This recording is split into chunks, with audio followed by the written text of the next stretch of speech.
Chat box मध्ये मी link टाकलेली आहे, युट्यूबची लिंक, लाईव्ह युट्यूबची. पाठवायची असेल त्यांना पाठवता येईल.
काहीतरी भानगड आहे, ते नंतर धुईन असं काहीतरी म्हटलं.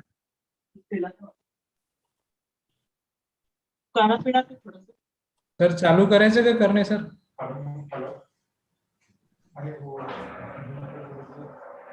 सर कॅमेरा ऑन करा तुमचा.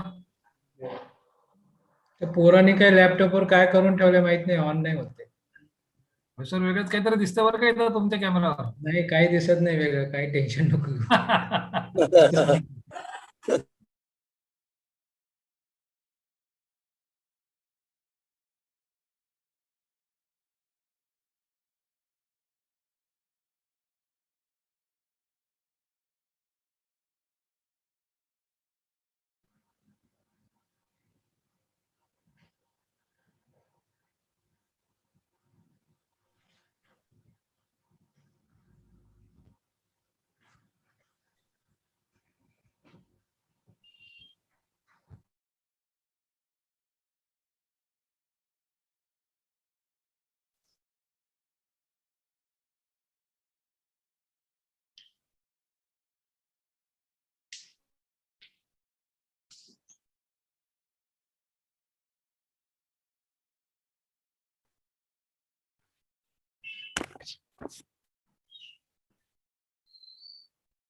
मला वाटतं संपत आपण सुरू करूया डॉक्टर. हो हो हो सर. Okay sir.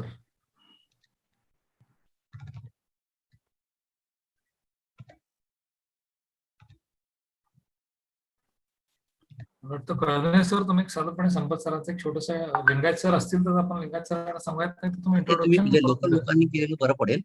तुम्ही आधी करून तुम्ही आधी सुरुवात म्हणजे कॉम्पेअर तुम्ही करा हो हो. आणि मग इंट्रोडक्शन सुरुवातीचं आणि नंतर मग मी एमओच्या वतीनं बोलेन आणि मग संपत किंवा कोणीतरी कोऑर्डिनेट करा पुढचं. म्हणजे माझा लेक्चर शेवटी आहे ना सगळ्यात. हो sir.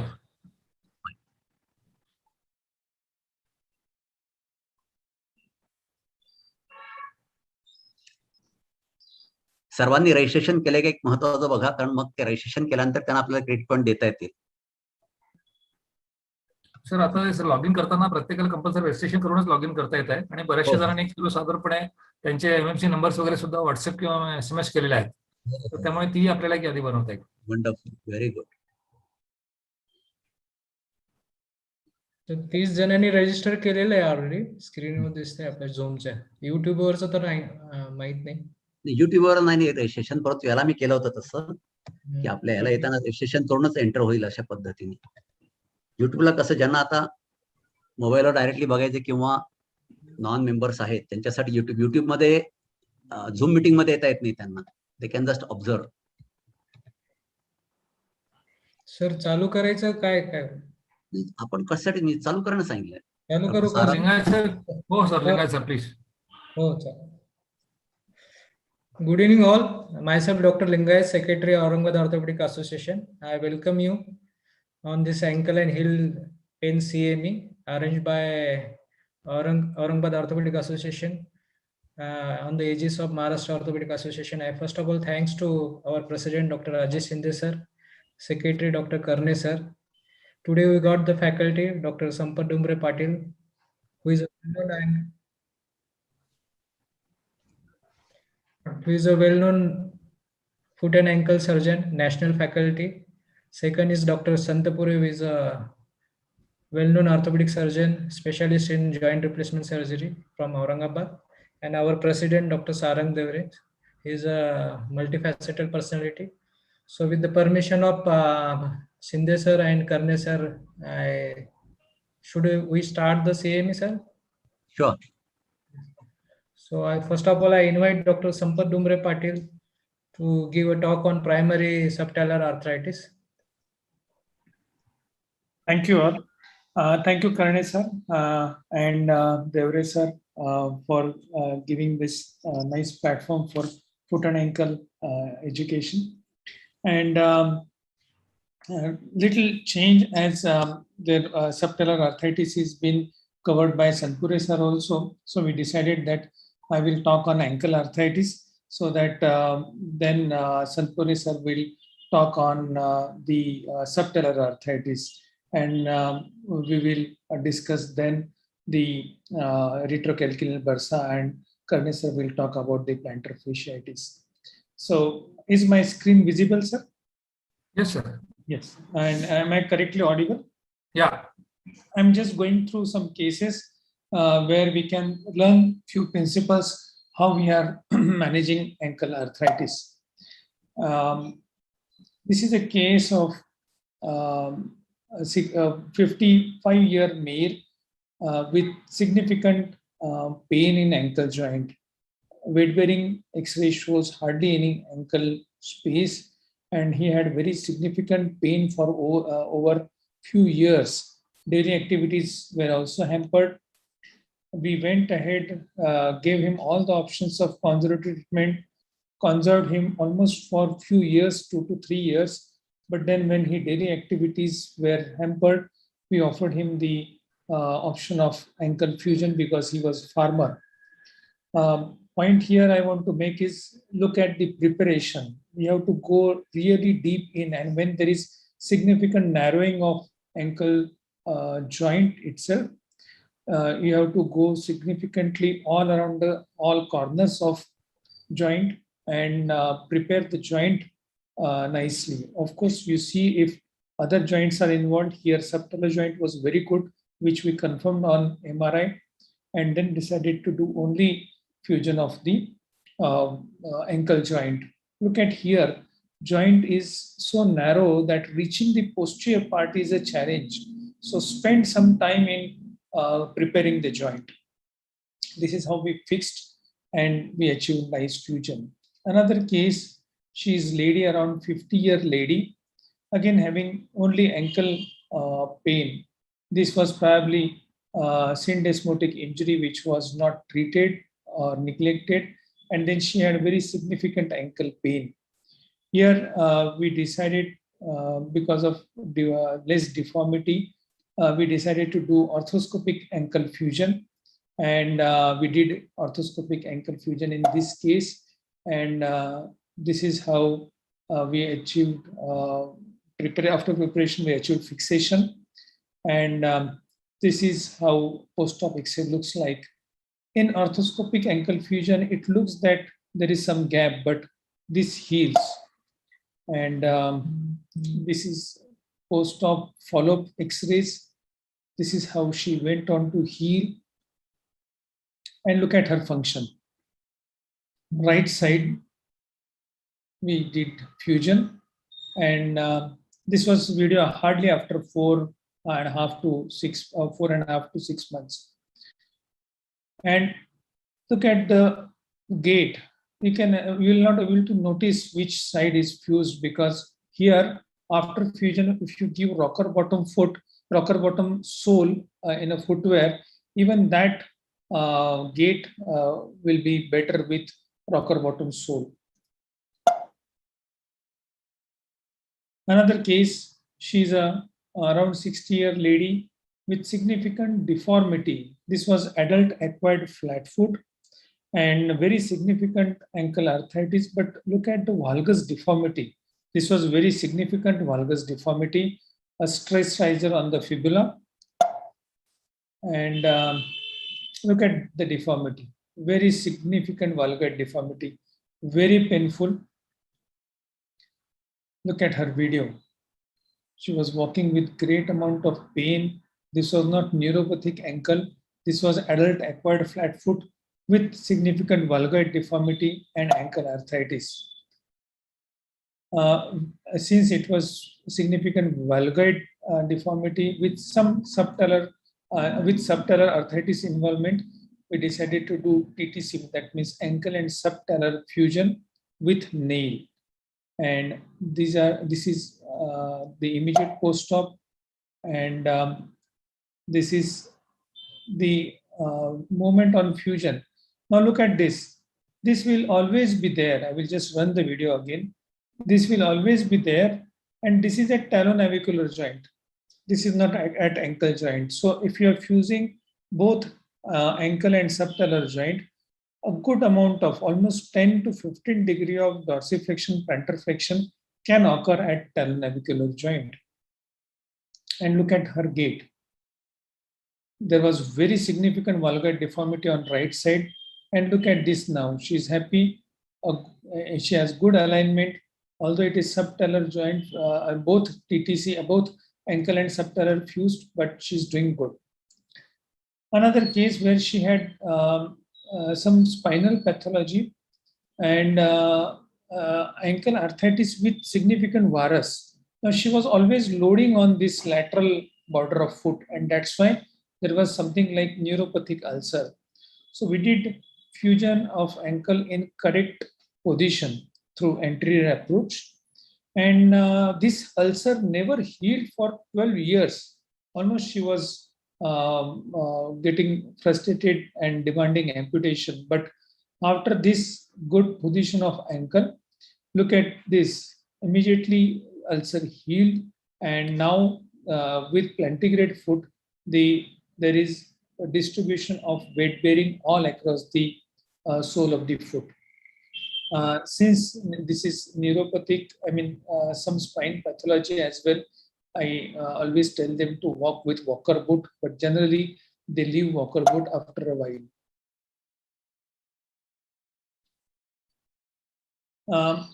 This is the last case. This is a lady who is 60-year lady, very active lady. and she sustained some ankle fracture which was conserved, and this was her X-rays in 1988. That time also she had some degenerative changes. Then this is in 1994. Now see the progression of the joint. It has even progressed to talonavicular joint, but ankle is almost subluxated, arthritic. This is in 2008. Again, it has progressed along with the deformity. This is in 2011. So over so many years, almost from 88 is almost more than 25 years, it has progressed, almost 30 years in fact, it has progressed to this level. And then in 2015, she says, now the pain is significant. Now do something for me because deformity is also significant. So in 2000, this is in 2016. So 1988 to 2016, she is active lady carrying on all the activities of daily activities and been living with this arthritis. In 2017, we did TTC fusion, both ankle and subtalar joint fusion. And this is how she went on to heal. And look at her gait even after TTC fusion. This is ankle and subtalar both fused, but look at her gait, very comfortable. And this is non-neuropathic, normal ankle, normal sensate ankle. So this lady could sustain ankle arthritis with good amount of daily activities from 1998 to 2016.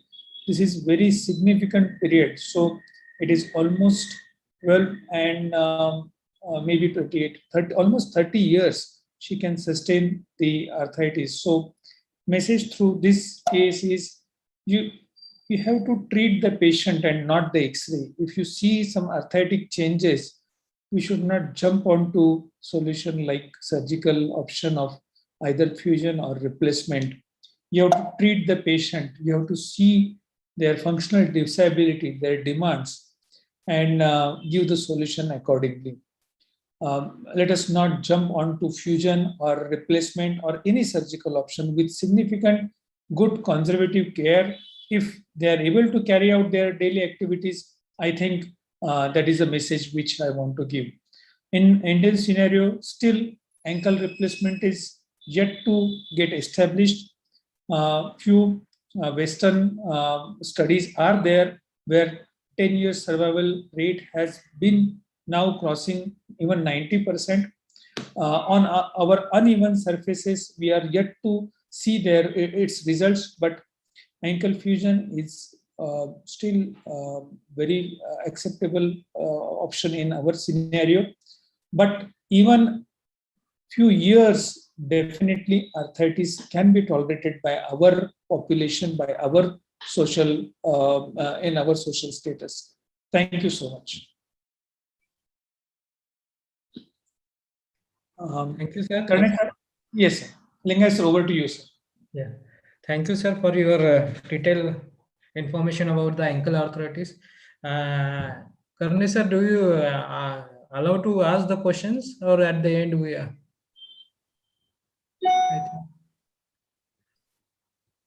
Sarang sir, what Yes. to do? I think if you are receiving any questions, if somebody is willing to ask questions, we are fine, because we have only 4 topics, so we can discuss at length. And if there are no questions, then we keep on taking the topics, like Sadhpuri sir can go ahead with subtalar, and then we can discuss ankle and subtalar arthritis together. Like that we can club, and then we can club the Haglunds and heel pain. Okay, thank you, sir. I invite Dr. Santipure sir to give a talk on subtalar arthritis.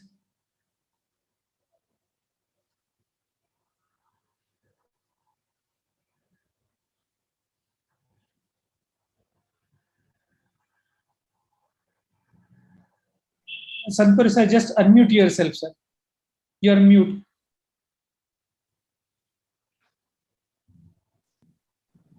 Okay. Good. Sir. Yeah, now you are audible. Sir.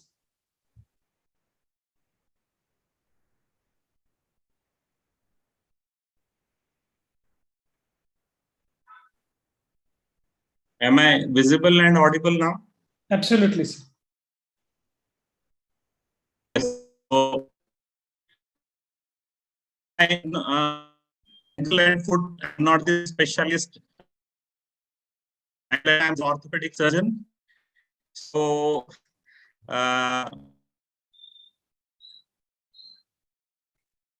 possible. Am I audible, Sarek sir? Yes, some Absolutely. break is there. Hello. Okay. Sir, can you hear me? Yeah, at present I can hear you. Okay. So as I said, I'm an general orthopedic surgeon, doing some amount of foot and ankle surgeries. So I'll try to share whatever little bit I know about the subtalar arthritis and which requires subtalar orthodesis. So greetings from Aurangabad. Good evening to all of you. So coming to the etiology, coming to the causes of subtalar arthritis, it can be idiopathic subtalar arthritis, it can be post-traumatic, it can be post-polio residual palsy leading to arthritis of the subtalar joint, or it can be primary idiopathic osteoarthritis of the subtalar joint. Developmental deformities such as flat foot can lead to subtalar arthritis in adulthood.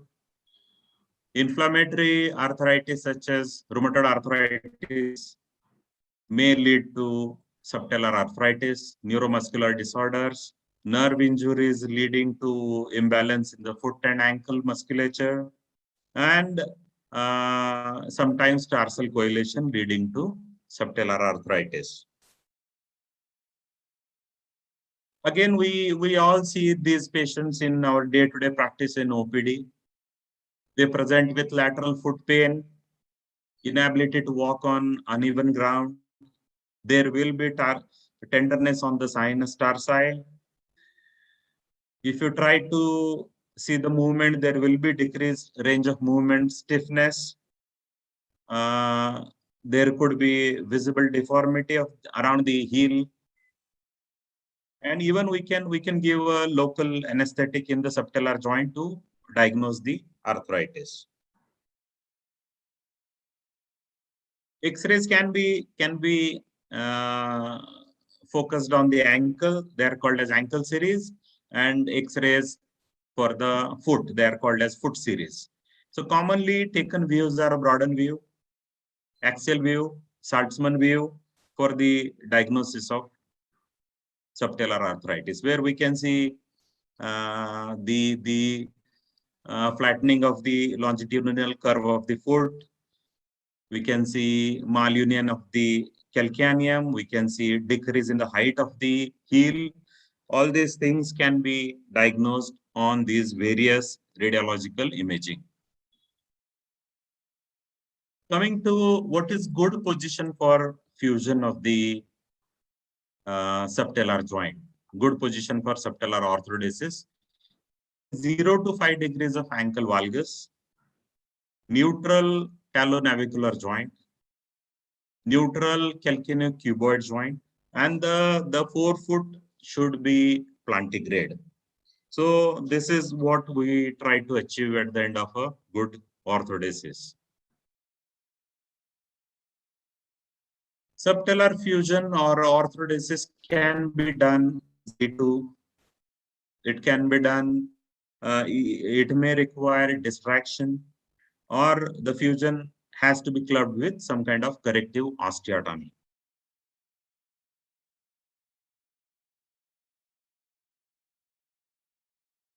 So when we do in situ fusion, that is when there is no deformity, no loss of height, we can do in situ fusion. Distraction orthodesis may be required when there is loss of height. or when there is malunion of the talus or malunion of the talar body or malunion of the calcaneum. Fusion with osteotomy. Corrective osteotomy is necessary when there is associated deformity of the hind foot.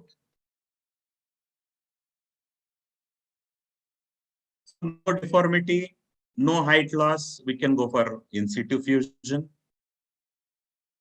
Commonly seen deformities are varus and valgus of the heel, where we might have to do distraction. At the same time, we might have to do a medial wedge bone graft or a lateral bone graft. So if it is a varus opening, then we might have to do a lateral opening wedge and then put a tricortical graft laterally. If it is a valgus correction, then we might have to do a medial bone graft. For loss of height, we'll go by posterior approach and we do a posterior grafting to achieve the height. Before orthodesis, we must confirm the motion of surrounding joints. We must check the alignment of foot and ankle. We ensure good soft tissue around the heel and ankle. Confirm good neurovascular status. Check for tendo-Achilles tightening, which may require lengthening, and also examine the proximal joints such as knee joint, hip joint, SI joint, and spine. Coming to the tips and tricks of good subtalar orthodesis, we must create a broad cancellous bleeding surfaces, and these surfaces should be in close approximation to each other. Rigid fixation with compression, which can be achieved with cancellous screws, 6.5 Sclerosed surfaces may require drilling of the subchondral bone, and even shingling of the surfaces can be done. And the fusion is augmented with, most of the time it is augmented with bone graft. We should take a well-planned incision. Soft tissue should be handled carefully. We all know this area is very common. Problems with skin. Skin necrosis is very common in this region. So, and also we should take care of the sural nerve. Soft tissue should be retracted gently with K-wires. And always correct the deformity, never fuse in situ. Patient won't be happy if you leave the deformity. The heel has to be neutral. And the alignment, we start to correct the alignment proximally and then go to the distal deformity correction. Removal of bone to correct deformity shall always precede removal of articular cartilage. So before we remove the articular cartilage, we must remove the excess bone. Flexor hallucis longus marks the limit of medial preparation. This a lamina spreader can be used to distract the subtalar joint, and then Hintermann's retractor can also be useful.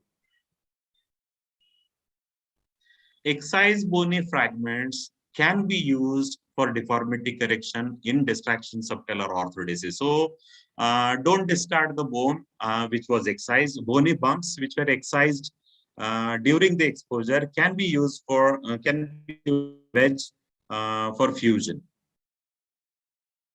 Coming to the approaches, there can be a small sinus tarsi approach, or there can be a large extensile lateral approach.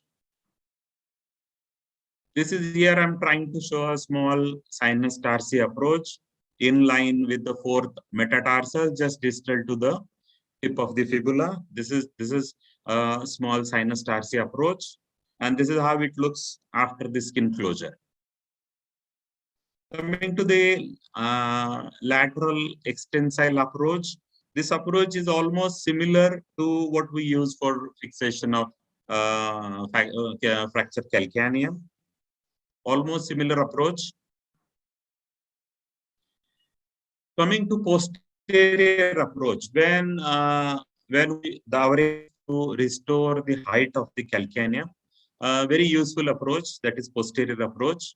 Here you can see we approach the subtalar joint from behind and then open it, distract it, and a tricortical graft can be inserted into the subtalar joint.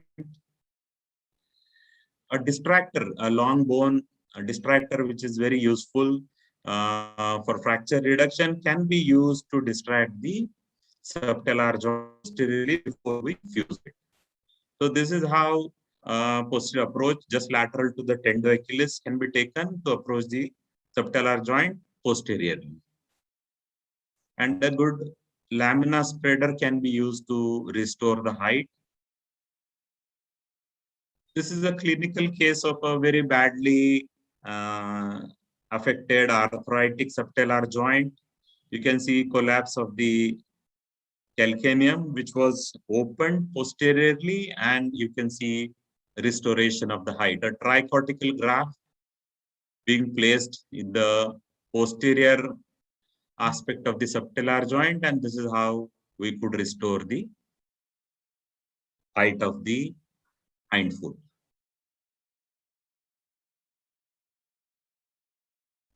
Coming to subtalar orthodesis, where we need to combine osteotomy. So by doing osteotomy, we might have to translate the calcaneum laterally. So it can be valgus correction, which is less common. It can be varus correction, which is more common, or it can be inferior translation. Inferior translation restores loss of height. While doing inferior translation, you may need to lengthen tendo Achilles, or we might have to consider gastrocnemius recession. Some commonly done osteotomies are Dwyer osteotomy, Malerba step cut osteotomy, which I am never done. I have no personal experience. Maybe Dr. Sampath would elaborate on the osteotomy part of this calcaneum. So here, inferior translation has been achieved, and you can see the restoration of the height of the calcaneum has been achieved. Some cases, collapse, loss of height, severe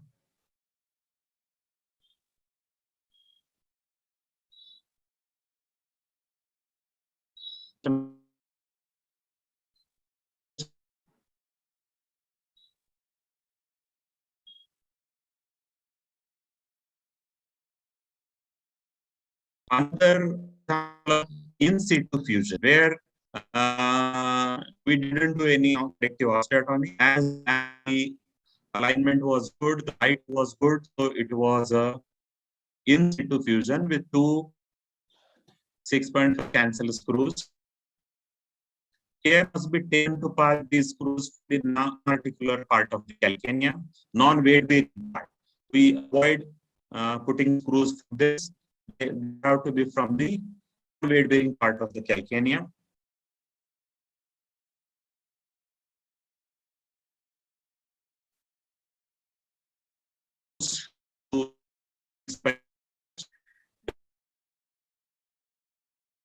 The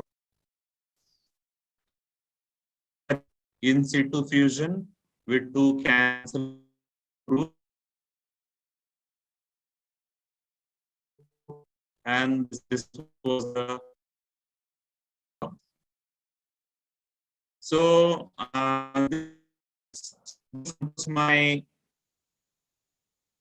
subtalar arthrosis and orthodesis. I tell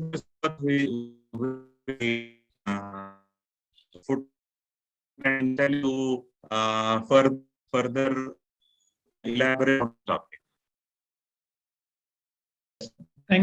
Thank you, sir. Thank you, sir. Last few slides, we could not hear you clearly, but your slides were quite elaborative, and Yes. definitely all principles you have covered, sir. Lingayat sir, any questions from the delegate?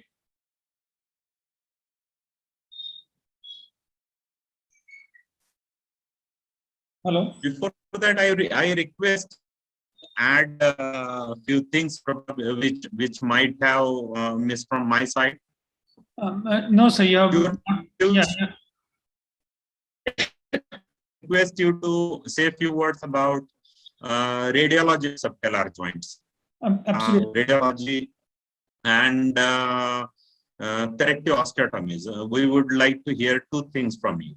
Sure, sir. Sure. I will definitely share my views. And before that, if there are any questions, we will answer through those questions also. Otherwise, I will show you some slides which we have already talked about. Lingayat sir, are there any questions? I'll stop Yeah. sharing mine. Sir, I am audible? Yes, sir. Yes. So first question to you, sir. You have shown the many cases of ankle orthodosis. Yes. Do you have any experience of channelless fixator, which we used to previous days? Absolutely, sir. Now, that's why I asked Shivkumar sir also that we will answer through these questions. Now, any fusion, sir, any fusion, four things are most important. First is exposure. Second is the preparation of the joint. Third is position of joint. And fourth is fixation. Okay. So whenever we talk about even fracture fixation, we immediately jump onto the implant. But we understand that unless we know the geometry, unless we know the reduction, we cannot jump onto implant. Similarly here, in achieving any fusion, you have to have adequate exposure, because once you expose the joint nicely, you will be able to prepare the joint nicely. If you able to prepare the joint nicely, you can put the joint nicely into position. And then we can think of fixation. Fixation can be done by external fixator. If you are happy with the channelless clamp, absolutely fine, so go ahead. If you are happy with the internal fixation like screw, absolutely go ahead. Some people, they even achieve with K-wire. So it is purely your choice, but achieve these four steps correctly. Now, to answer Shivkumar sir's question, whether you need to do osteotomy, just because you have done the exposure, you have done the good preparation, but even position of joint is important. Now, if you can achieve it at the level of joint, that is fusion itself, it is fine. Otherwise, don't hesitate to do the osteotomy. So, if this is ankle joint, and look at this, if I'm preparing at ankle joint here, but I'm not getting the plantigrade foot, my aim is to get the plantigrade foot, then do the osteotomy. Either you can do a classical osteotomy, which we do it for the shifting of heel, or you do Malarba osteotomy. We'll not go into the details of osteotomy because whatever you are interested. Now see, suppose I showed you the valgus case. There I could achieve the correction in the joint itself. Then I am not needed to go for any other osteotomy. But if we are doing the fusion and not achieving plantigrade foot, then don't hesitate to do the osteotomy. So it is exposure, preparation, joint position, and then fixation. That is most important for any fusion. Another principle which we will like to discuss is foot is complicated in the sense of biomechanics, 28 bones. So if I am fusing hind foot, see its relation to the forefoot, see its relation to the knee. So many times people come to me with ankle or subtalar arthritis demanding me fusion, but fusion is one time. Now suppose patient has knee varus or valgus and he is going to get operated for TKR. Then if I am preceding the TKR, then it is not good, because first he should get correct the alignment of hip or knee first. So if you are planning for fusion, always remember one thing: proximal to distal. first he should get corrected his hip, knee, and then come to us for fusion procedure.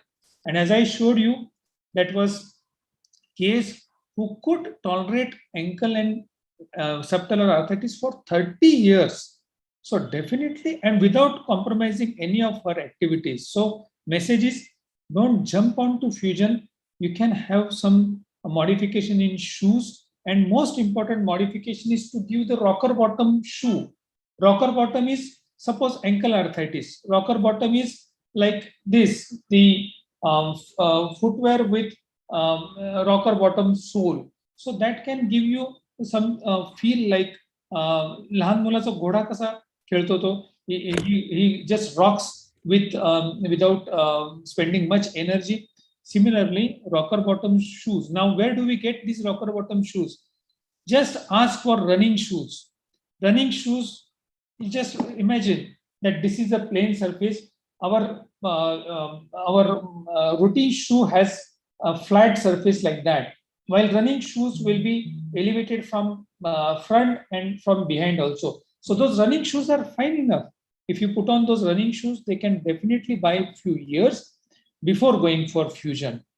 So these are some tips for osteotomy, as well as your question on the fixation. You can go ahead with Chanley's clamp as well.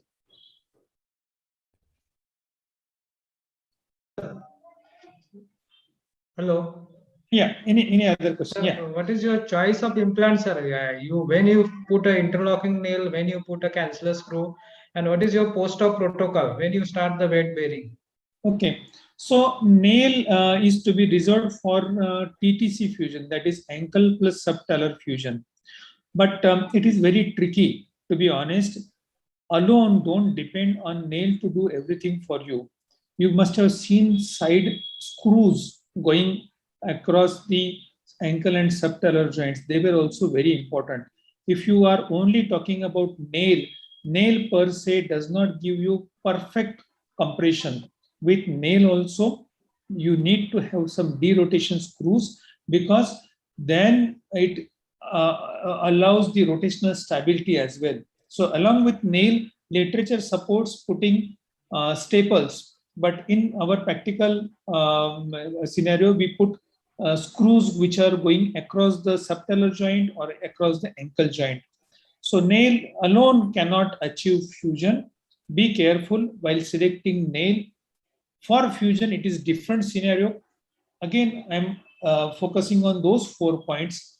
Exposure, spend enough time in preparation, position of joint. Now, TTC joint fusion, both ankle and subtalar joints have to be good. Don't look at the only Siam image. Ultimately, your foot should be plantigrade. Ultimately, in OT, you see that you take a lid of any instrument box and hold it like this, and ultimately your foot should be plantigrade. That is a basic idea of any fusion procedure if you are doing. So, and particularly in TTC fusion, that is when you are fusing ankle plus subtalar joint, see that both you have responsibility of keeping both joints in plantigrade position, so that ultimately patient has plantigrade foot. Now, if initially our teaching was, if you have to err in little bit plantar flex position, patient does not like it, sir. Even you keep on having 5 degree or 10 degree of equinus, patient has very severe pain unless you have to build it in your shoe. So plantigrade position is the position of choice. Spend time on that. Don't rush on for fixation immediately. So exposure, preparation, joint position, and then the fixation with either internal fixation or external, whatever you are comfortable. Now, my choice is nail in neuropathic, because it has to span across, but otherwise you can fuse with screws as well, or even external fixator as well. It is your personal choice, whatever you are trained. Everything works good if you follow these 4 principles. Sampath sir, I have a question, may I? Yes, sir. Please. Sir, in a situation where a subject is coming to you maybe 2 years after the injury, where he has a burst calcaneum falling from a fight, and there is widening of the heel. Now you have planned that you have to subject him to a subtalar fusion. What approach you would like to prefer, a medial one or a lateral one? If lateral, why lateral, and if medial, why medial? Okay, so allow me to show you some cases through which I will answer this point, which actually Shivkumar sir has already covered. I will just run through some cases. This is the common scenario, sir. Subtalar arthritis, usually patients, they don't know anything about subtalar arthritis. What they tell us, common complaint is, I cannot walk on uneven surface because his or her ankle movements are good, but they cannot walk on uneven surface, and they point pain over here. And most of the times, our Indian scenario, we see such huge osteophyte, you see, and sometimes we end up in removing only this osteophyte. But mind well, this is not the only complaint. This osteophyte may give some pricking sensations, but it is secondary to the arthritis. Yes, secondary to arthritis. See this, she has hardly any subtalar joint. So along with subtalar fusion, if you are able to remove it or don't remove it, those are innocent osteophytes. They may not cause you issue unless they rub against the peroneal tendons. So, sir, let me interrupt you yes, here. Yes, sir. Now you have this case where you have seen a solitary posterior subtalar arthritis, where Yes. probably the anterior subtalar joint may not be involved. Yes, sir. So good question, sir. Yeah, good question. So subtalar joint has 3 facets. Okay, and are you able to see this, sir? Yes, yes. So most important is posterior facet. Is this posterior facet? Okay. For all practical reasons, if you are talking about intra-articular component, most important is only posterior facet. Anterior and medial, even if you involve or don't involve, it does not matter in your clinical outcome. So for all practical reasons, if you talk about this posterior facet, it is fine.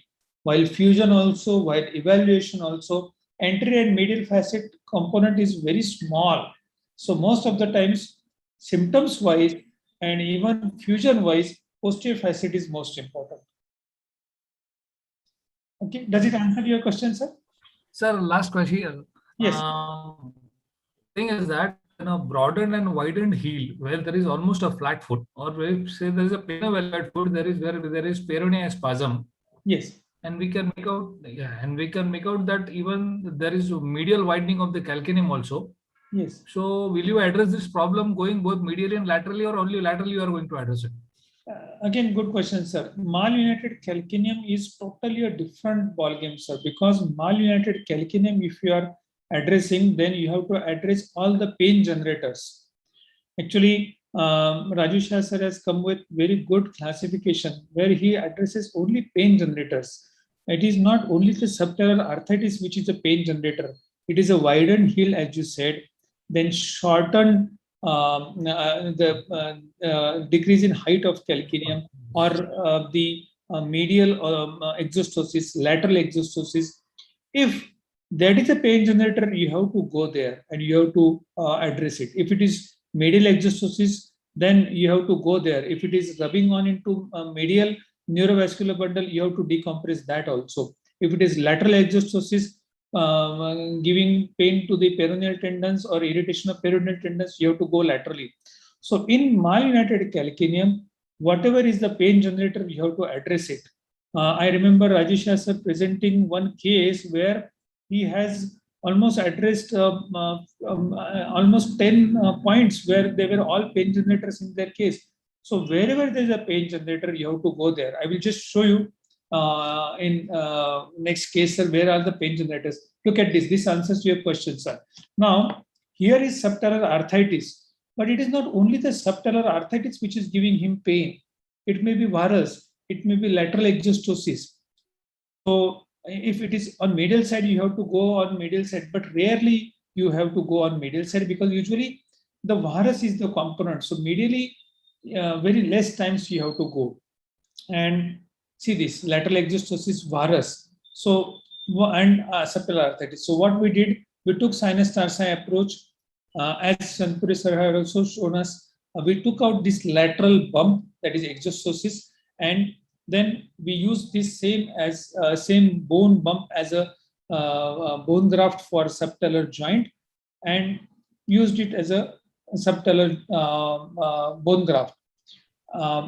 Another case where again subtalar arthritis is there, we did a distraction, but look at this. Most important is the axial alignment, varus or valgus, that you should not have. See this, absolutely good axial alignment. You have to achieve this good axial alignment, then it is worth. So same points we are repeating, that good preparation, good exposure. Again, same thing, sir. This is what you were asking. Yes, yes, yes. Yeah, Exactly. if it is a medial side, if it is gone, it has gone completely down. Yeah, and if you have to achieve fusion in this, it is not only the fusion, but it is correction of biomechanics. Now this talus has dorsiflexed. This is actually a case which we demonstrated, Dr. Rajesh Shah sir demonstrated in Pune live course. So look at this. He had curated out everything here and used bone graft from iliac crest, and again has achieved the plantar angulation of talus.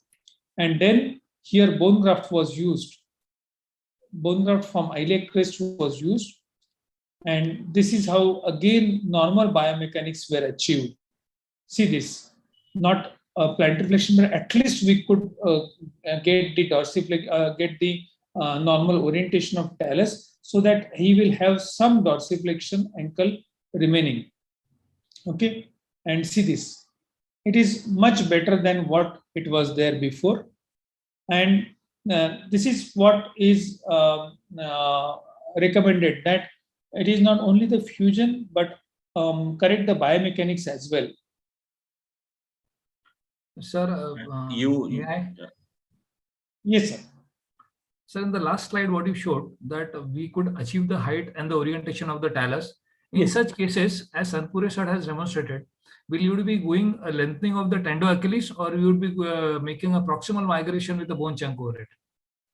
Okay, both are important. Achilles lengthening will be needed, otherwise you will keep on struggling for that distraction orthodesis. And if you are doing distraction orthodesis, you have to have laminar spreader or Hintermann distractor for achieving this. So this will be achieved only if you do either Achilles lengthening or proximal lengthening at gastrosoleus. But yes, lengthening is very important. Again, one question which I did not answer is exposure. If you take lateral exposure and do the distraction orthodosis, there are chances that wound may gape. So try to use the vertical limb most of the times. Don't use the down part much. Okay. Or best approach for distraction orthodesis is either posterior, that is through the tendon, or posterolateral, because again vertical incisions, they don't gape much when you distract it. Okay. Medial approach gives you limited exposure of subtalar joint, limited exposure. So medial exposure, if you are having, it is fine, but then you should be aware how to take the medial approach. Medial approach does not give you much exposure of the subtalar joint, but double medial exposure, we talk it for the talonavicular joint and subtalar joint, that is also described. But otherwise, even vertical limb lateral approach is fine, or posterolateral approach is also fine. And Sampath sir, how frequently you do osteotomy, corrective osteotomy of the calcaneum, and what is the commonest and preferred corrective osteotomy? Okay, so sir, if now this is the position, this heel is in significant varus. Okay, what I will try to do is, whatever exposure I do it through subtalar joint, I will try to derotate this heel at the level of subtalar joint only. But it happens that so much of deformity is there that I am not able to achieve the correction at only subtalar joint. Then I will do separate osteotomy like this. Let it be any Malarba osteotomy, any osteotomy. Through the same incision. Yeah, do the same incision, or if it is sinus tarsi approach, then take a separate approach here. Don't hesitate to take approach and do the osteotomy. Either you do it through same incision if you are doing it from lateral extensile approach, or if you are doing it for sinus tarsi, then take separate exposure and then just shift the osteotomy and achieve the plantigrade foot. But achieving plantigrade foot is very important. From the audience. Hello. Yes, sir. What is your post-op protocol when you start the weight bearing? This is one question to you. And second question to Dr. Santapure. Did you always use a full threaded screw always in subtalar fusion? Okay, so I will answer my question first, sir. Okay. Fusion, 3 months usually you have to tell the patient so that they at least follow for 2.5 months. But see the progress of union. Fusion is most important. Unnecessary hurrying up in weight bearing is not good. But then what we tell patient is to avoid DVT and RSD, that is CRPS. See, if this is my foot and this is the end of bed, put one pillow. Rather, for every trauma and every orthopedic condition, we call this as a simulated weight bearing. I'm happy to share the video also. Put this foot against the pillow and this is the end of bed and keep on pressing it. Okay. This is called as activation of pump, so that this is simulated weight bearing also, and this will activate your calf also. This will not allow DVT also, but for my foot cases, it most important is it does not allow CRPS to happen. So CRPS, chronic regional pain syndrome, is not uncommon in India. It is now becoming very common in urban situation. So ask every of your patient immediately to do this. Just simulated weight bearing. Weight bearing is abhas. So just do the simulated weight bearing. But actual weight bearing, I will do it after 3 months only. Because fusion, I'm worried about weight bearing. I will not allow fusion patients to walk for at least 2.5 months for sure. Until that time, simulated weight bearing. Rigid immobilization in such cases? Not rigid. Don't give anything after soft tissue healing. No need of slab also. After 3 weeks, don't give slab also. Ask them to move freely. But weight bearing has to be avoided for good amount of time, maybe 6 to 8 weeks at least. And then depending on your progression of fusion, allow them after only 10 weeks or 12 weeks. But simulated weight bearing, everyone has to keep it in mind. Rather, I will propagate for trauma also. Simulated weight bearing hardly has anything. It is just, I will just send across one video. Just I give that video to patients also. Keep on doing this against the pillow at the end of bed. So yeah, and about Santapure sir, the threaded screw. Threaded screw, what sir has shown you is in distraction orthodesis. If you have to keep it distracted, then he is using full threaded screw. If you have to achieve the compression, then use the partial threaded screw. And particularly, if you are using it for subtalar joint, see that your fellow has given you the 16 mm threads, because 32 mm threads will not cross across. They will be still at the joint. Yeah, so 16 mm screws if you are achieving compression. But sir has shown you the distraction orthodesis. So in distraction orthodesis, whatever length you have achieved, you have to keep it with the fully threaded screw. So my question to Santapure sir and Sampath sir is, in subjects where you are going for arthrodesis and where we do a calcaneal osteotomy, in various cases, we displace the calcaneum laterally. Any tips about peroneal? Sir, usually peroneal will be up here the peroneal tubercle. Yes. So it is quite anteriorly. While osteotomy of the calcaneum, we are doing it posteriorly here. Osteotomy of the calcaneum is done at the Achilles insertion and plantar fascia. It is in between this Achilles insertion and plantar fascia attachment. Between this, you just do the osteotomy and shift it. If it is varus, shift it laterally. If it is valgus, shift it medially. Okay. Sampath, sir, my question is that most of the subtalar orthodosis is done in malunited calcaneum fractures. Yes. Okay, so what is the ideal time to ask the patient to go for the subtalar fusion? Did you any role of conservative treatment in that case? Good question, sir. Again, I see people hurrying up for subtalar fusion. Malunited calcaneum. First thing is, I will urge all our colleagues to write the diagnosis of united calcaneum with post-traumatic arthritis. Please, at least I do it ethically. If you write the word malunited unnecessarily, these are medical legal issues. So united fracture calcaneum with post-traumatic arthritis. Please do that, because unnecessary our colleagues Very treated good conservatively, suggestion. conservatively or surgically. I do it. I tell my all fellows that please write united fracture, whatever, let it be calcaneum or whatever, united fracture. Why? What you are achieving by writing malunited? Nothing. So united fracture with post-traumatic arthritis. It doesn't give you any, you are giving patient also good information, but you are not putting any of our colleague into any suit. Difficulties. So once you are managing the fracture calcaneum, when he starts putting on weight, first he has not been weight bearing for a while, and then once he starts putting on weight, it will take at least 1 year for him to settle down. Before that, if you start again preparing his mind for subtalar fusion and again non-weight bearing for 3 months, it will give him pain of CRPS in this thing. So first, if at all he is uniting and whatever maluniting, and he is going to need fusion, still at least he should weight bear for significant amount of time and ask him to walk with some shoes. Remarkably, our patients will tolerate arthritis for significant amount of time unless his or her alignment is so bad that it is going to give issue for his knee or hip.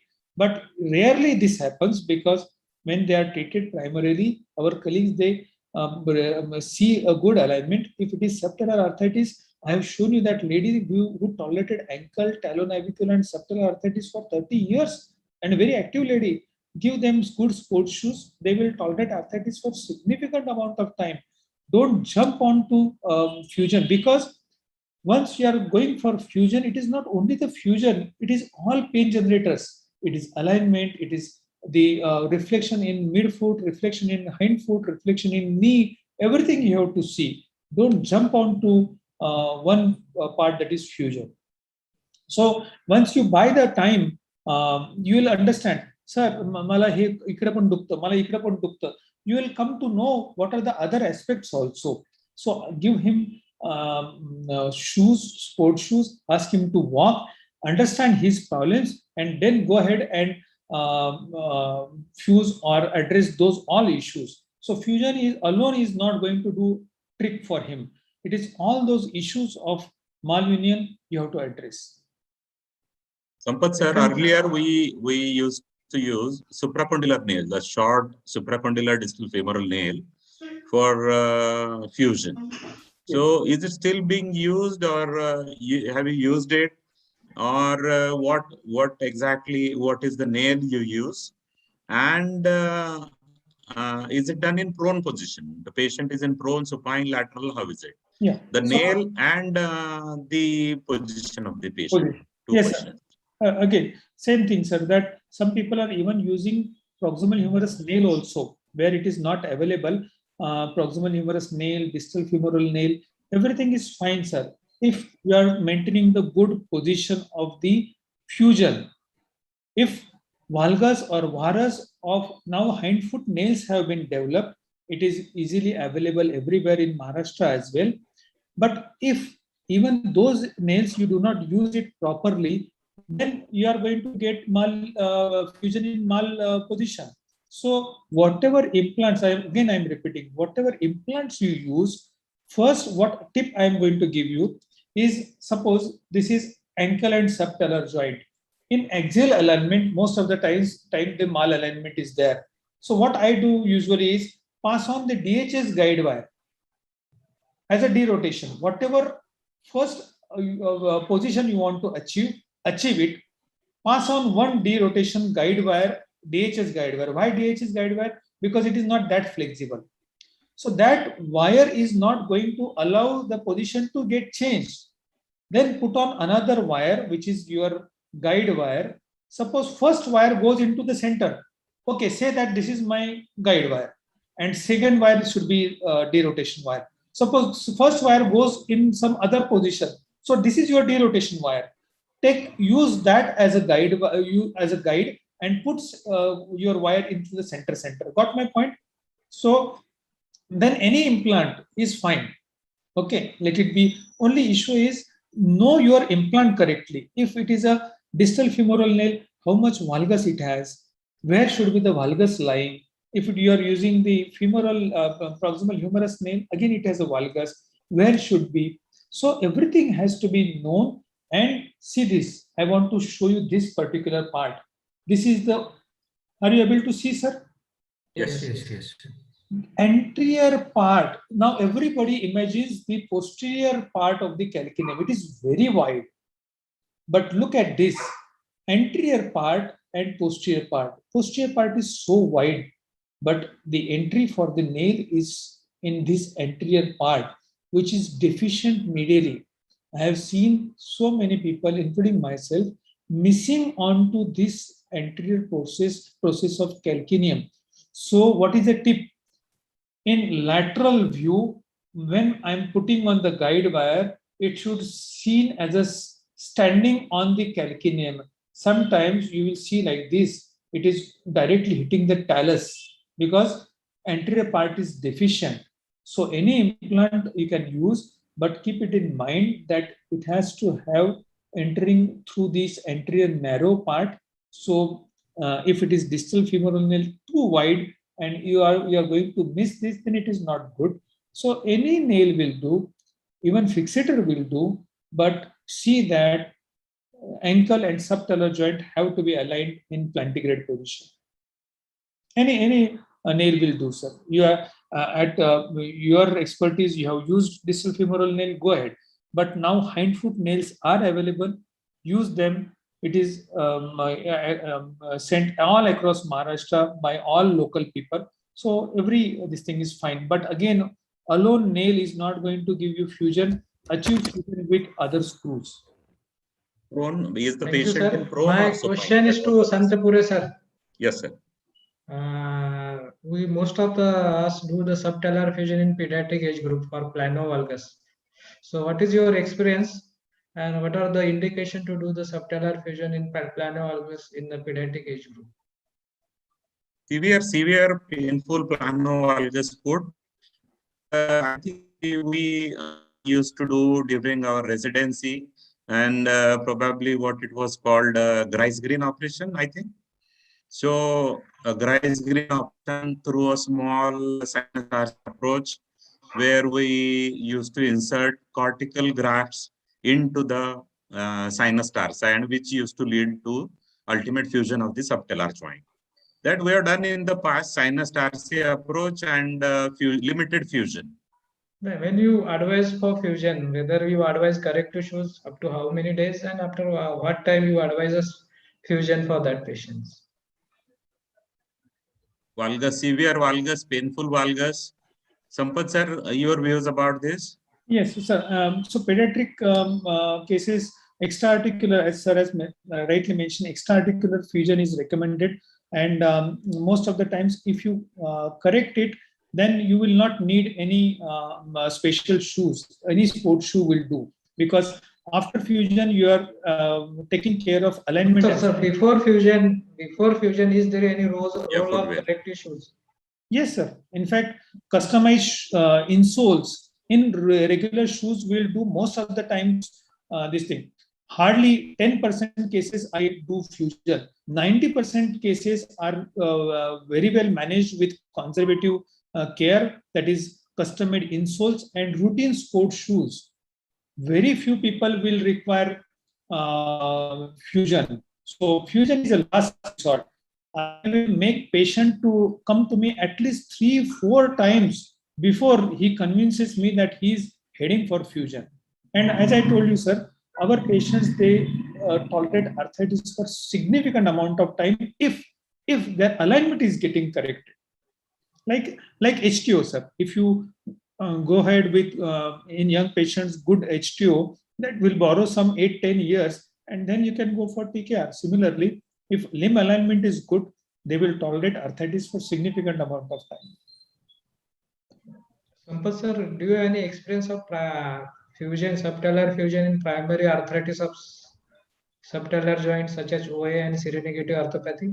Yes, sir. They are very rewarding. Subtalar arthritis, subtalar fusions are very rewarding, provided you fuse them. And how to diagnose them, because they are back pain. Subtalar, it is because of subtalar ankle.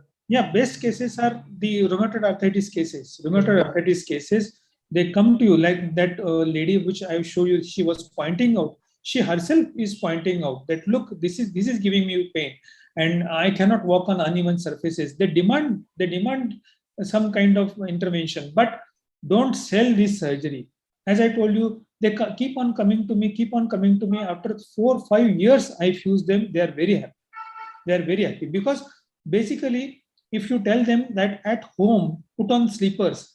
अजूनही आपल्या Indian customs मध्ये they don't put on these shoes at home, but we are walking on these surfaces which are unyielding. म्हणजे हे आपल्याला काही देत नाही, आपण फरशांवर चालतो, but still they do not put on those slippers. They put on they don't put on shoes.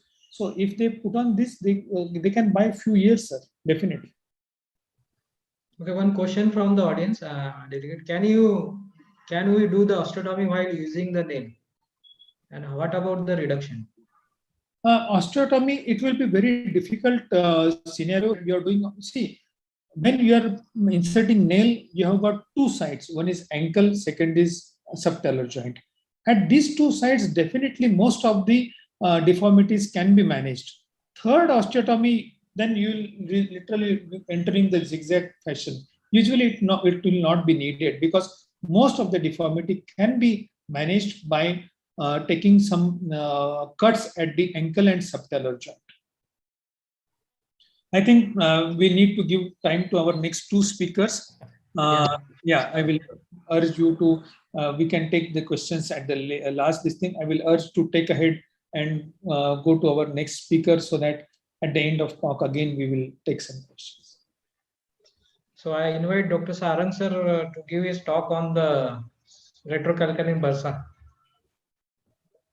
Sarang sir? Yes, sir. Am I audible? Can you Yeah, see my screen? Yeah.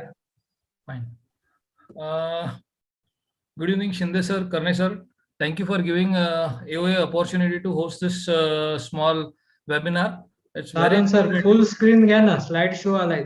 Full screen करा त्याला.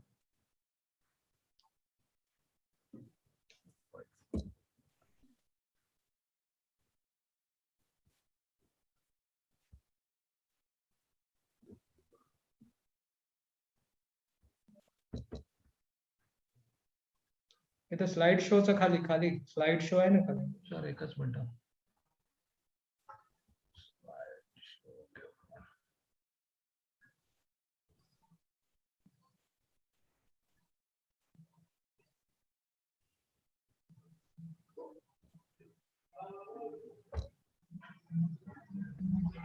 Yes. Yeah. See, I'll be talking today about posterior heel pain. I guess all of us sitting over here do come to have at least 2 to 3 patients coming to our OPD every day with posterior heel pain. This can broadly be divided into 2 categories. One would be a retrocalcaneal bursitis, and the other would be a insertional tendinitis or a hang-like deformity, whatever we call it. First, I'll start with retrocalcaneal bursitis. Every one of us is certainly aware of it, of this situation, and most of us have already treated these patients with various modalities at hand. This usually patient or subject comes with pain along the medial or lateral border of posterior tuberosity of heel.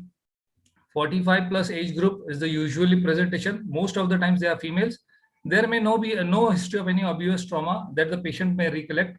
And the usual story is that the patient complains of pain while squatting or climbing uphill. On examination, you may find a soft to firm tender swelling anterior to the insertion of tendo Achilles. This tenderness may be there precisely on both the sides, or a patient may have tenderness only on medial border. It is usually a pre-Achilles tenderness, and we can reciprocate the pain in the OPD room when you ask the patient to walk on the heels, that is with dorsiflexed foot. X-ray will show an elongated tip of the posterior tuberosity of the calcaneum. The pathology is usually repeated pressurization of the dead space between tendo Achilles and calcaneal process, which causes inflammation of the bursa and it usually subsequently leads to spur formation. Then this becomes a cyclical process of trauma, pressure, inflammation, swelling, decreased space, and for comfortable dorsiflexion of the foot. And the patient usually comes to you at least 6 months down the line since he has started appreciating the pain. We'll come to the images further. There will be no bony outgrowths at the insertion of TA. Investigations, X-ray is most of the times does the needful for you. Both the heels in a lateral position with good exposure will certainly give you all the needful. In subjects where you want to ascertain or you want to put it on paper, you have to do either ultrasound or an MRI, which is very rarely advised in such cases. So for this retrocalcaneal bursitis, usually the modalities of treatment as a high heel footwear.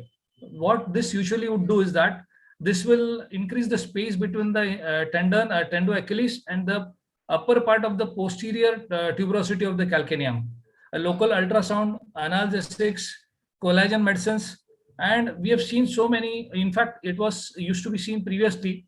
In this decade, we have certainly seen down that this incidence is coming down, whereupon few surgeons are into a school of thought that give a local hydrocortisone injection for this pathology, which I guess is not a good choice. I certainly do not recommend, though this may relieve the pain, but the patient, as the pain is relieved, the patient continues to use the foot unguarded, and subsequently the tendon tissue deteriorates as the quality deprives, and spontaneously some fine day after the injection, maybe couple of months later, while walking, all of a sudden there is a pop noise and the TA ruptures. Exceptions to these are always there, as some surgeons use ultrasound guided HCT injection precisely in the bursa. So here on this image, you can make out that if at all you see the black marker or the black arrow over here is the uppermost part of the calcaneal tuberosity, whereupon this there is a bony outgrowth as compared to the opposite heel. And you can make out that this is the repetitive tissue insult that causes a bony outgrowth and a pain and inflammation of the bursa. Also, you can make out just towards the right hand side of your yellow arrow, there is a soft tissue swelling. This swelling is the bursal shadow that is usually seen. And along the line of the axis of yellow arrow, we can make out that that is the place of exact tibial tendo Achilles insertion. Now, in this case, we can make out that there are two plantar spurs which are absolutely asymptomatic, and the subsequent speaker, Karne sir, will certainly talk about this. So these are the X-rays and images that should click, and the surgeon should be wary of. Even this is the second image where you can make out that the uppermost part of the posterior calcaneal tuberosity, we can make out that the sclerosis certainly here, that is the part which is not sclerotic or not white, because that is the new bone that is being formed over here. This could be a clinical picture. This could be another clinical picture. Now the treatment modalities, surgical excision of the bursa is a very reliable option. As I appreciate that I do not recommend, I do not practice, and I request all the viewers over here that they should defer from giving a hydrocortisone injection in a retrocalcaneal bursa. A lateral approach under IITV will certainly help in a lateral decubitus, or a medial approach with figure 4 position of the hip and knee in supine position. But I'll always say, before we start or take up with the incision, we should always take the help of a image intensifier because that will precisely take up your incision and help you doing a further procedure. There are few surgeons who practice endoscopic excision of the bursa and bumpectomy with a burr. That is also established and a good procedure, where it's a keyhole surgery. but then you have to be precise, as your burr and shaver edges should always be guarding the tendo Achilles insertion, which is in a very much proximity, and it is likely that if unguarded or a small error, we may injure the tendo Achilles or we may rupture it. The complete excision of the soft tissue in pre-Achilles area, bumpectomy of that superiormost part of the calcaneal tuberosity, and smoothing of the edges of the calcaneum with burr or whatever instrument you have at your hand. Post-op weight bearing allowed the next day with support, and full weight bearing within a day's time by the time sutures are out. Usually, this is a very rewarding and uneventful procedure. Avoid operating patients who have recently had a SCT shot. That is my piece of advice over here. Now here you can see an intro-op image where a bumpectomy has been done and we have removed that part of the bone. Here is a post-op X-ray where we can make out, as compared to the opposite side, the bumpectomy had been done and the patient is relieved. This is a clinical picture whereupon we can see a lateral incision along the paramedian part of the tendo Achilles. Now we'll go to insertional tendinitis. Insertional tendinitis, or Haglund deformity as you can call, is a much more common pathology as compared to pure retrocalcaneal bursitis. When these patients are made to walk on the heels in dorsiflex position and in OPD, they walk very comfortably, though the pathology is in the tendo Achilles. When these patients are asked to walk with a stretched tendo Achilles, that means when they are asked to walk on their forefoot, usually that reciprocates pain and they confirm कि sir asas दुखता है. So it's a big progressive swelling at the back of the heel, usually bilateral, always women more than men, usually 5th decade of life, and pain while doing almost all activities of daily living. On examination, as I said, this is the 5th decade of life. Females, it's more common. Bony hard swelling at the posterior process at the insertion of tendo Achilles. It's tender on compression. It's markedly tender, and the swelling is usually on both the aspects, medial as well as lateral. Swelling may be bilateral, but only one heel may be symptomatic. I guess Dr. Sampath sir has to take a call on this statement, and we'll like to hear from him as to if at all a subject has bilateral insertional tendinitis or a Haglund deformity as is seen on the X-ray, and only one leg is symptomatic, whereas the other is absolutely asymptomatic. So at the end of the talk, I request Sampath sir to please enlighten us on this part. Usually X-ray is enough investigation at this point of time. Of course, those patients who want to document it, you can get an ultrasound or an MRI in suspected cases of incomplete or complete tear of tendo Achilles. O'Brien's needle test, everybody does it. Even a compression test of calf compression test will also reveal you, comparing to the opposite side, whether there is an incomplete or complete tear of the tendo Achilles. So in this talk, I won't be covering tendo Achilles tear or ruptures, because I guess it is an altogether very big topic and should not be included in this talk. These are the classical X-rays where we can make out that bilateral, there is a Haglund deformity. One more X-ray. On the X-ray, in this case, the left side, there is a almost total rupture or avulsion at the insertion of the tendo Achilles. You also make out the amount of swelling which is seen on the left heel over here. Compare it to the right heel. The right heel patient has certainly very less pain in this case. There's one more case over here. This is the same case, I guess. Now the treatment modality is always surgery. Supine position, figure 4 paramedian approach, removal of any retrocalcaneal bursal tissue. What I usually recommend is that when we are erasing some part of the tendo Achilles while removing this bone tissue, which is usually outgrown or ingrown in the tendo Achilles, which has to be removed. We usually we go into the space of retrocalcaneal bursa and we see to it that, okay, the bursa is completely clean, we do a bumpectomy. But when you roll your finger towards the skin part, then at the insertion of tendo Achilles, we can make out that it is very bold, it's very hard, and the bone has outgrown, into the tendo Achilles. There we can make out that part of the bone, unless it is completely removed, the patient is not going to have pain relief.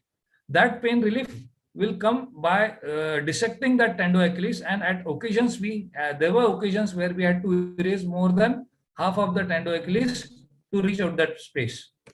So supine position, or maybe a lateral position if we are going from the lateral aspect. removal of any retrocalcaneal tissue, erasing the medial tendoachilles up to 30%, or as the situation you may demand on table, removing all the bony outgrowths in the tendoachilles. This may require removal of some TA fibers, which invariably are removed.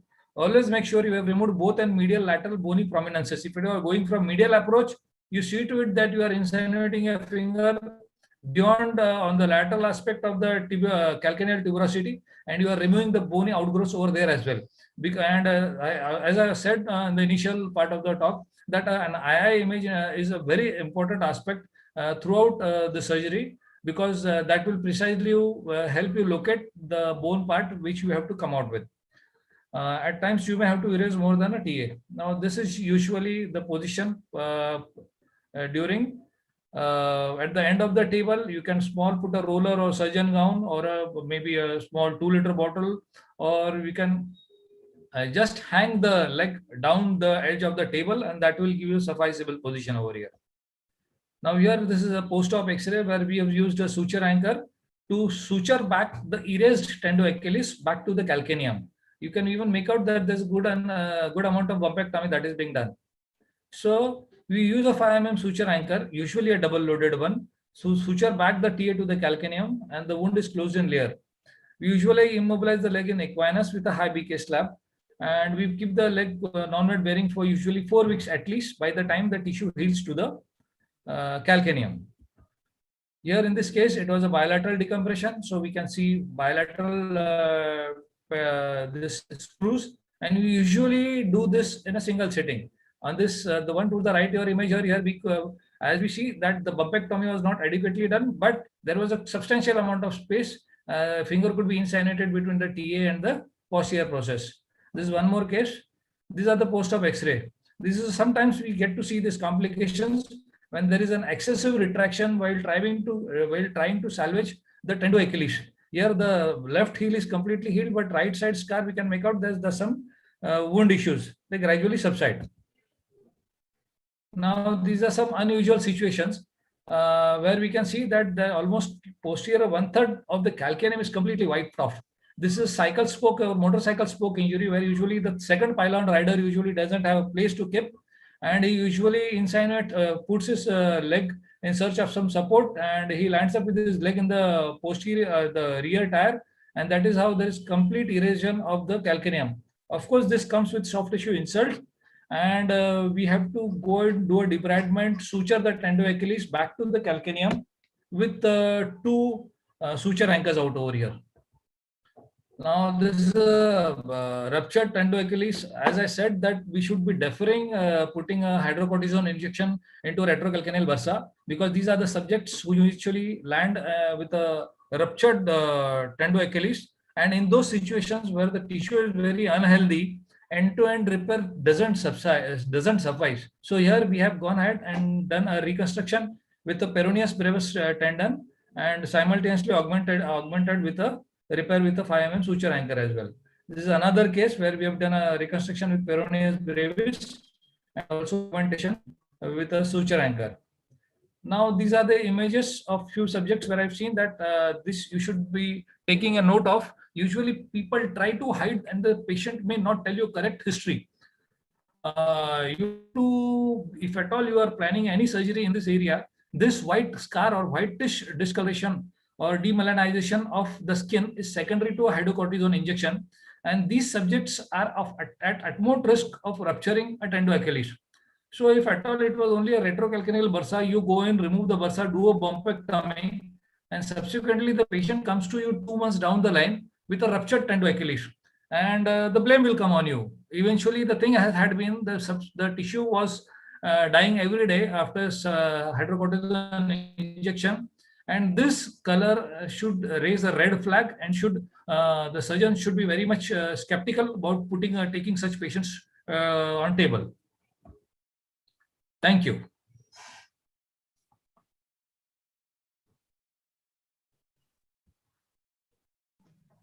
Thank you, Sarang sir. Any questions are most welcome.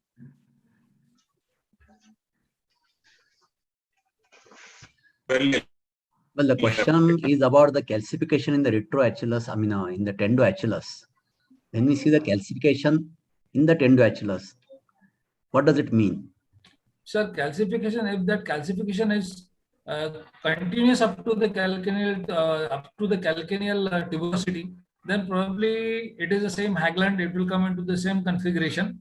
But if the calcification at the, Is where the within the calcification substance. ends, after that you can see, and if it is a solitary calcification, then usually these are usually seen at the hypovascular area of the tendo-Achilles, and these are the subjects who subsequently come with a ruptured tendo-Achilles. This calcification should be taken as red flags, and these patients should be made aware and should be strictly avoided with any intraarticular injection at that area. Exactly, because if the calcification is along with the or you can say ossification is along with the calcaneum, then you can say it is an insertional one, and there is a, you can say, sort of osteophyte formation has occurred. But when it is above calcaneum, and that is seen in many X-rays, even your X-ray, they are seen. So that is actually degeneration of the any tissue in the body is replaced later on by calcification. So whenever there is any calcification anywhere in the, especially in the tendons or other parts, they are part already degenerated and they are replaced by the calcium. So here, when we see all those things, these are the people who are more likely to get tendon rupture, those who are having calcification in the tendon substance by itself. Either you give injection or you don't give injection, or even you operate. Sometimes during operation also we have to understand the strength of the tendon has gone down. This calcification is a red flag. That's my opinion. Sampath is the expert one. Absolutely agreed, sir. Calcification in any part is degeneration, and particularly Achilles, which requires elasticity. Once calcification is there, its elasticity is gone. So if at all if there is calcified, it is a degenerated tendon, it is likely to rupture. So we will go to the etiology of this retroaceous bursa as well as the tendon rupture. See, we can see the calcification in the tendon even when the patient is not treated. Okay, there is a degeneration. So primarily it seems to be the inflammation there at that site, and that chronic inflammation then degenerates the part there at that site. The cause of the inflammation is something different, but these are sort of autoimmune. That's I have come to a conclusion now. It is sort of autoimmune inflammatory conditions like enthesopathies or the tendinopathies what we see, and these are the one, because it is near the bone, it is probably going in the degeneration. That is one thing. One is inflammation itself is causing degeneration. Second, continuous proximity or the rubbing of with the Haglund deformity that can cause it. Because Haglund deformity alone is not a cause for all these things, as you have rightly mentioned, that we see the deformities are the same on both sides. The X-rays are the same, sometimes worse on the asymptomatic side, and still the patient is severely symptomatic. I mean, there is something more than what we see with the eyes. And that seems to be the chronic inflammation, which is the main offending factor rather than the structural changes there.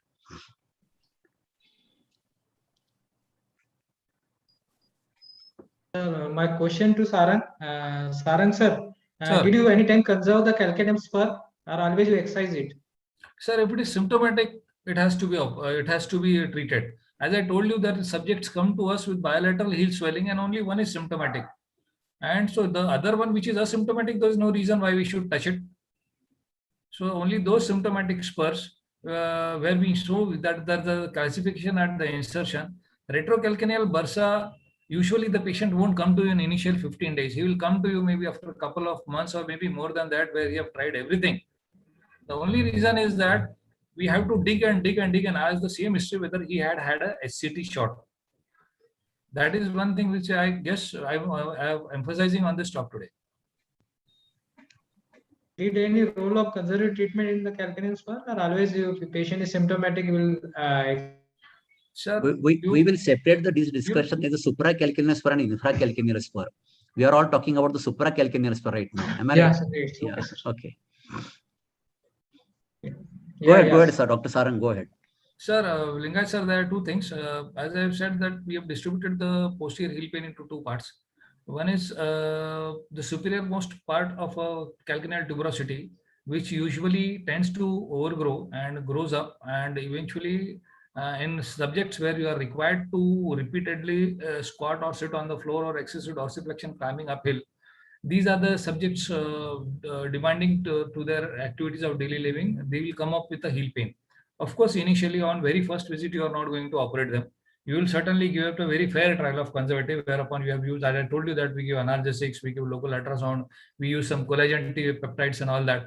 And when all these are not responding, the patient is not, these are not helping the patients, then we should certainly consider a surgical option. Thank you. One question is there. I think Sampath sir already answered it. Peroneal reinforcement needed always. Sampath sir. Yeah, nowadays peroneus we don't prefer because it is not that collinear.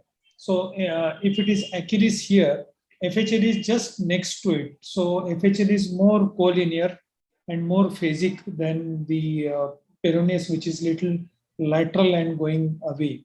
So rather than peroneus, FHL is more collinear and easy to access if it is Achilles, and it is only needed if you debride the tendon and gap is more than 3 centimeters.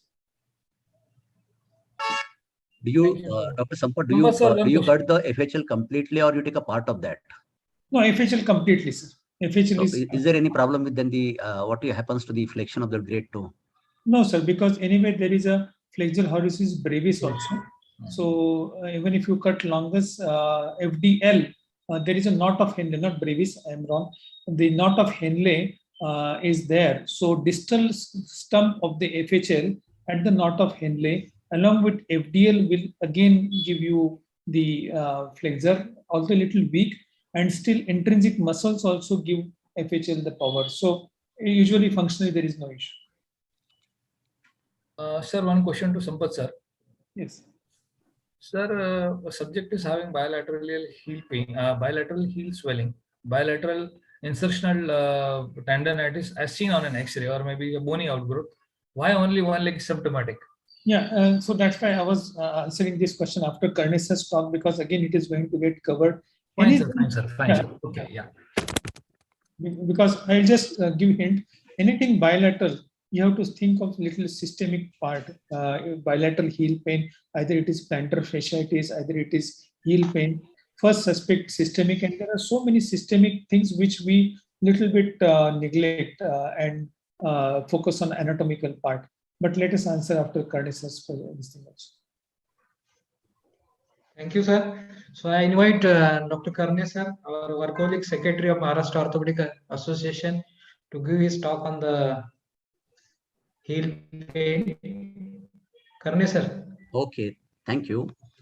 Thank you, President of Aurangabad Orthopedic Association, my very good friend, Dr. Lingayat, and Secretary Dr. Sarang Devre, as well as he's a EC member of the MOA, for inviting me to have an interaction with this august audience of the Aurangabad Orthopedic Association, as well as I have seen there are speaker all over Maharashtra, because there are speaker from all the corners of Maharashtra there. So it seems to be it's very, very important, and the day-to-day issue. In the past, the foot and ankle was not given much importance, but now it has been given so much importance. Today itself, I have seen an advertisement in Pune Times about one of the corporate hospital had given full-page advertisement that they had opened the foot and ankle department. Okay, now this is one of the common is a plantar fascia or plantar fasciitis. We'll first go for the what is the anatomy of the plantar fascia. Just in short, we have got a time up to 9 p.m. Because this is the one with the credit point we have to have for 3 hours. So we have got a lot of time for the question and answer session to Dr. Sampath Dumbre also. So plantar fascia is a thick connective tissue. It supports the arch on the bottom of the foot. It runs from the tuberosity of the calcaneus forwards to the heads of the metatarsal bone. Plantar fascia contributes to the support to the arch of the foot, which is very much important for the running and jogging. And plantar fascia has also an important role in the dynamic function during the gait. You can just close this. Yeah. Plantar fasciitis is a painful foot condition. Plantar fasciitis is a painful foot condition caused by inflammation at the insertion of the plantar fascia on the calcaneal tuberosity. Generally, it is a medial process. 1 in 10 people will develop heel pain during their lifetime. 1% of all visits to orthopedic surgeons are there for the heel pain. And this particularly presents with the pain mainly. Rarely there is a swelling, local swelling or the warmth of the affected area or the redness. But if these are the one which are there, then you should suspect of the infection rather than the regular plantar fasciitis, because plantar fasciitis doesn't show any sign on the from the outside, except there is a patient has got a pain and then there is a tenderness. There are certain risk factors that the arch of the foot then obesity or sudden weight gain is there. If the person starts sudden long distance running, then the common is the tight Achilles tendon, and then the shoes with the poor arch support or the soft sole. But the causative factors, as there is a lot of confusion about exactly what is causing all these things, because if we take one part, as we are discussing now, we find the similar things in others and they are totally asymptomatic. So there is a big list of the structural reasons. There are structural changes there locally which has happened. So one is the excessive pronation of the foot. Second is poor arch support in the shoes. Third thing is the flat foot. Then fat pad atrophy. This is one of these tight triceps suri or the gastrocnemius muscle. Then big peronia, congenital problems such as pes cavus or pes planus like the flat foot. Then this one of the neuropathic reason is the compression of the Baxter's nerve, which is the first branch of the lateral plantar nerve, which is very small. It is only 1 millimeter in diameter and runs along the inside of the heel. But this will cause the neuropathic pain. Then there are the osteogenic is the calcaneal stress fracture is there. And tarsal tunnel syndrome again will cause the neuropathic pain. And rare causes of the calcaneal tumor and the infection need to be ruled out. The main reason which is given is overuse of the tendo-Achilles. There are repetitive strength imbalances, and there is stress tension pulling on the plantar fascia. Then that can cause a micro tears and inflammation. Sometimes prolonged standing on the hard surface also exacerbates whatever there is initially. And excessive running, as I told, or even walking uphill can cause the plantar fasciitis. Obesity per se itself doesn't cause plantar fasciitis, but once patient gets that, then obesity can exacerbate it. This is the one which I was pointing out, and what Dr. Sampath sir also said, that whenever we are having the bilateral plantar fasciitis, always suspect the autoimmune inflammatory conditions. He told there are systemic, but mainly those are all related to the autoimmune. These are the common one is the rheumatoid arthritis, ankylosing spondylitis, and sometimes you get all the investigation negative. That's called then seronegative arthralgia also, I will say, and arthritis. And then writer's disease, collagen disorder. There are many list of these particular conditions. And there are other minor reasons like the lack of stretching, which is done prior to exercises. The tendons or the capsules of the joint also are quite stiff, especially in the morning. And one has to make them relax, and then they can start the exercise of the muscle contractions exercises. So the stretching is important for every heavy exercises. Then sometimes the soft shoes are worn or the flexible shoes are worn, then that can happen. And lastly, the injuries to the plantar fascia. Now the tight tendo-Achilles, the tightness of the tendo-Achilles, that is supposed to be one of the important cause for this. So during mid-stance to heel-up phase of the gait cycle, 5-degree dorsiflexion is needed in order to clear the surface. Anterior translation of the tibia over the talus occurs because of this.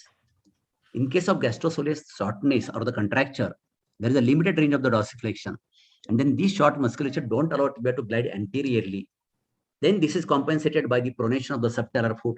And this pronated foot can causes a lot of stress over the push-up phase of the gait, and then it results in the plantar fasciitis. The another reason which is given is this absence of the windlass mechanism. Now this windlass mechanism which is there because of plantar fascia, and that doesn't occur because during propulsive phase of the gait cycle, dorsiflexion of the first metatarsophalangeal joint also can occur as occurs here. These are dorsiflexion of the metatarsophalangeal joint, and that winds the plantar fascia around the head of the metatarsal, causing the calcaneal inversion, again the shortening of the toes, and again it can lead to the subtalar joint supination. And absence of this mechanism affects the subtalar joint supination, and that can lead to plantar fasciitis. These are structural causes which are given. Then tibialis anterior weakness also. The tibialis posterior. The tibialis posterior eccentrically controls pronation during flat foot or the mid-stance phase of the gait cycle. Weakness of this muscle can cause excessive pronation of the subtalar joint. And this can also lead to plantar fasciitis. That is one of the reasons. Now the patient clinically presents with the pain at the base of the heel. The pain is most severe in the morning or on getting up out of the bed. Just a minute, I will just. Okay. The pain is related to the cold at the heat. Sometimes the pain is burning, often sharp or can be severe. And after any activity such as sitting in the car at the desk, the pain increases. Pain is there at the rest, and once you start moving, the pain starts. Patient starts getting the pain, and one has to ask all these questions because this is called the post-static dyskinesia. This is a condition when the pain is there when you are taking the rest, and once you start after the rest, you start moving, and the patient starts getting pain. So this is a typical condition, dyskinesia, which occurs in most of the patients of the plantar fasciitis. But sometimes it is opposite one, that there is no pain in the beginning, and then it worsens on walking, and then relieved by the rest. This is a different kind of pain. I will come to that later on. Now, one has to clinically find whether there is any deformity, whether there is any pes planus or the cavus is there. Then the most important part of the diagnosis, especially in that area, is the point of tenderness that can differentiate the posterior behind the tendoacheus, then it is the retroacheus bursitis. If it is in front of the tendoacheus, it is the retrocalcaneal bursitis. And at the tip of the calcaneal tuberosity, if the pain, and that pain you can feel better by pinching between the fingers, one finger on the medial side and one finger on the lateral side, at the point where there is a, we can see calcaneal spur in infracalcaneal spur in the X-ray. There, with the deep pressure, patient gets severe tenderness as compared to any other part of the foot or hind foot. Then it's called as plantar fasciitis. If the pain is higher up, at this is in the triangular area, then it is the pain is of the neural origin, and one has to examine the spine and the extremities also, and to see whether there is neurological component, because sometimes the radiculopathy in the L5 and S1 can cause also this kind of distribution. And clinically also one has to assess the Achilles tendon tightness, as I told just now. And the X-ray, main X-ray is the main thing. There are standing epi and the lateral films are there. I call this is the infracalcaneal spur and this is the supracalcaneal spur. So X-ray is taken again to see any other conditions like tumors, osteomyelitis or fractures, or you can even assess the fat pad atrophy also on X-rays. Then this is a heel spur. What heel spur is? That is the calcification of the plantar aponeurosis. I will call it the infracalcaneal spur, plantar aponeurosis at the origin of the calcaneus. The heel spur may represent a marker for chronic heel pain, but it's not necessarily the cause of the pain. In fact, spurs are seen in the symptomatic patient that we have discussed just now, or in the same patient, the spur is there in the symptomatic foot and there is no spur in the symptomatic foot. In addition, presence or absence of the spur also doesn't change the response to therapy, because patient also thinks what you are giving me treatment, but whether that bone which is grown, because we always tell them that there is a bone growth there, हाड वाढलेलं आहे तुमचं, and patient wants that increased bone should go down. So it has nothing to do with the relief of the patient's symptoms. So what I feel that infracalcaneal spur, which is seen on X-ray, is more of the result of the disease which is there rather than a causative element of causing these particular symptoms. Then about the laboratory is for the bilateral one. Like whenever there is a bilateral, and especially sometimes patient has got other tendinopathies also or other joint involvement, then called as inflammatory arthropathy like rheumatoid arthritis, Reiter's syndrome, or ankylosing spondylitis, then only the lab is useful. Now there are diseases which affect the entire body but may show first in the pain in the heel. Because I have seen some of the patients who had come to me around 12 to 15 years ago for the plantar fasciitis, say around the age of 25 or 30, and now after they have crossed the 40, 45, they started getting arthralgia or the pain at the other areas. So the common which is sent is the hemogram ESR and the CRP, uric acid to rule out whether there is any hyperuricemia or the gout, then rheumatoid factor, ACCP and the ANA, and HLA-B27 because sometimes it can be with the ankylosing spondylitis, and also one has to see the thyroid profile, as hypothyroidism can cause this. But vitamin D3 or the B12 estimation, which is done routinely these days, has got no role in causative as well as the curative part of the plantar fasciitis. Now about the other investigations. In MRI, normally plantar aponeurosis is seen as a uniform band-like structure with a low signal intensity. The thickening of the central component of the plantar aponeurosis, as which is seen here, that we can see because of plantar fasciitis, and the extensive edema infiltration on the periphyseal soft tissue. But I will say the MRI used to find out any other condition other than the plantar fasciitis, it should not be used only for the diagnosis of the plantar fasciitis. If there is other pathology like the plantar fibromatosis or the tumors or the infection, if there are other pathology you are suspecting, then one can go for MRI. Then sometimes one has to go for bone scan also if you are suspecting calcaneal stress fracture. But here the tenderness there is directly on the bone. In the plantar fasciitis, tender is never directly on the bone. It is at the inferior portion of the infero-anterior portion of the calcaneal tuberosity. So when you are suspecting there is a bony tenderness, one can go for bone scan to detect calcaneal stress fracture.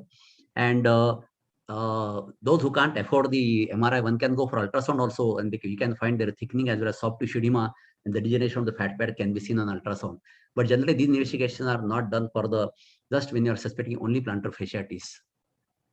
Sometimes when you are suspecting of some neurological one, then one can go for EMG or the NCV, because as I said, the Baxter nerve also can get involved, or the tarsal tunnel syndrome, which can compress the posterior tibial nerve, also can cause all these things. So one can go for that to find out whether there is involvement of the muscles. Then treatment goal. There are short-term goals and long-term goals. what is the short-term goal is to reduce the pain of the patient. Patient comes to you only for the purpose of the pain. He doesn't know anything what is there inside. Then the pain is because of inflammation. So we have to reduce the inflammation there. And if at all there is a swelling, which is seen from the also outside, and also to reduce the tenderness again, which is because of pain. And the long-term goal, once the patient has got a pain relief, sometimes they get good pain relief with the analgesic alone. So to maintain the muscle properly, because if it is secondary to the muscle, that we have to maintain that a muscular balance around the heel, let it be tendo-HLS or let it be small muscles of the foot, and to normalize the function of the foot as well as to improve the flexibility. And later on, once flexibility is there, one can go for increasing the strength of the muscle. And as I said, to maintain the balance around the ankle and the heel of all the muscles we are acting on that, that is a long-term goal. Now, conservative treatment remains a very, very important, or the mainstay in the treatment of plantar fasciitis, exactly as opposed to retro-HLS bursitis, as Dr. Sarang has just said, that sometimes if the pain is because of the, now all these pains which are there because of mechanical reasons, that is a further treatment. That if the pain is there because of excessive walking or some other reason, excessive stress is given there, the one can go for the rest. And if the patient is severely limping and there is sort of you are suffering even injury, one can go for the cast as, and if you are suspecting stress fracture. But generally cast for plantar fasciitis is generally not at all given. As I said, anti-inflammatory medication is the central part as far as drug management is concerned. The other part which is there is the stretching, then the orthotics or any splintage which are there, and about the injections. Now stretching becomes one important part in the physiotherapy. What it does, it involves the passive dorsiflexion of the toes before taking the first step after awakening in the morning, because this pain is sometimes far more when they touch the foot on the ground, especially in the morning and in this cold season or in the rainy season. So there they should do the stretching of that particular plantar fascia by dorsiflexing the toes. The traditional protocol involves HLS tendon stretching as well as eccentric HLS strengthening exercises that I will show you the picture there. So initially there should be passive movements, then it will get relaxed, then stretching again passively, and then actively one can go for stretching, and then mobilization of the plantar fascia as well as the tendo-HLS, and strengthening, and then balance training, and lastly, if there is any problem with the other the factors which I have shown, then get training is sometimes required. In the stretching, the calf muscle stretch is the main thing, and this is how the calf stretching can be done. And in addition to this, if the person bends forward more by keeping the knee straight, then the calf stretching occurs more. The calf muscle stretching can be either 3 times or 2 times a day, but that should be especially in the morning or when you are sitting at one place for a long time. You want to walk, if you do the calf stretching only 2 or 3 times at that particular time, then it helps. And there are 2 different varieties. One is sustained one and one is intermittent one. That one sustained is you can keep, it depends upon how much is the contraction or how much is the stiffness of that particular muscle, then you may keep it for 3 minutes also. But if you find you are doing in between, then you can go for intermittent one. And another part, as I said, is the plantar fascia, specific stretch of the plantar fascia, which is done in the sitting position. The patient placing the fingers of one hand across the toe of the involved foot and then pulls the toes back. And along with that, if you do the dorsiflexion, that it covers both the stretches. Then second part, which after stretch comes the strengthening, plantar strengthening, and this is a rubber band or TheraBand which can be used, and you can do the forcible plantar flexion, and that's how one can develop the. This is mainly for the triceps suri or the gastrocnemius muscle.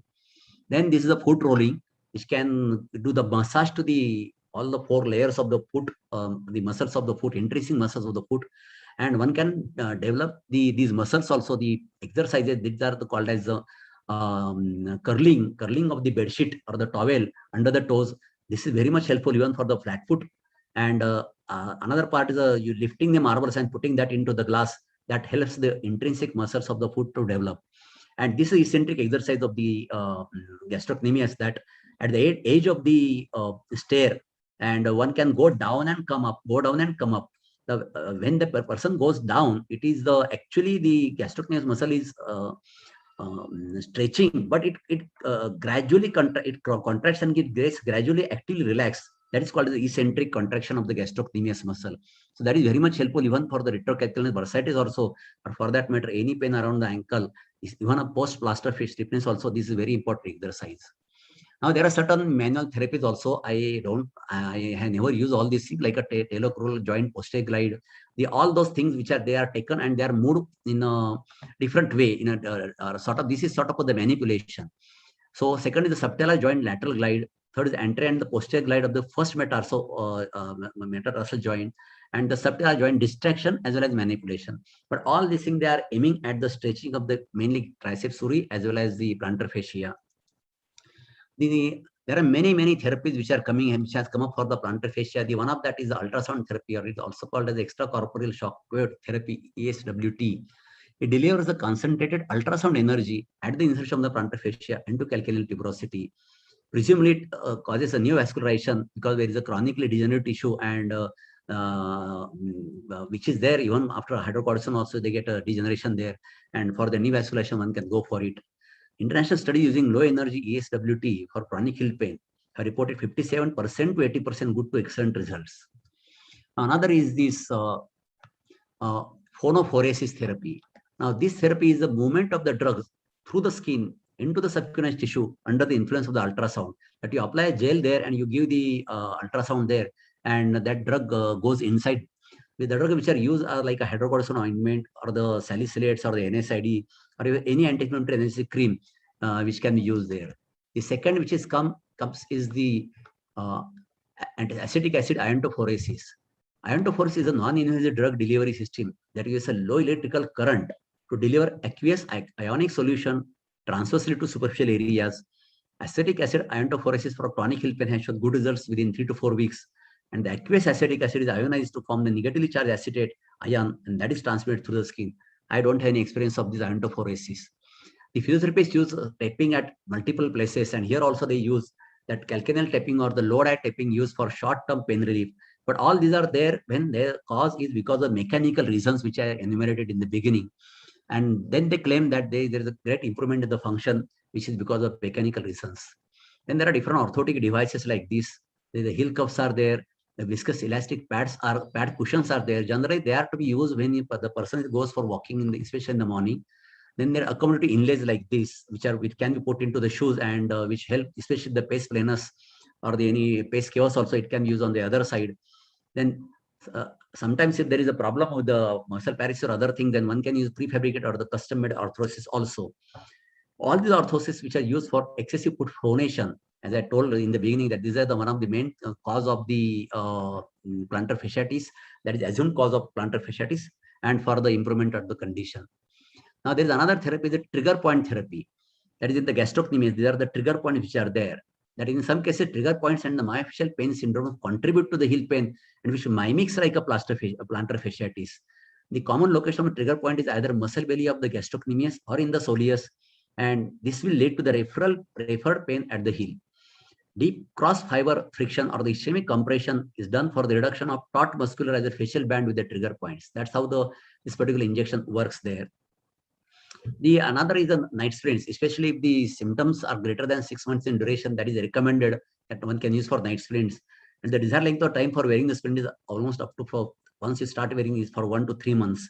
This splint maintains the ankle in the neutral position as well as the toes in the slightly extension. Now about the local injection. The steroid injection remains the mainstay for treatment of the plantar fasciitis. The injection of the 40 milligram of the corticosteroid or the methylprednisolone is given from the medial side of the heel into the tender area.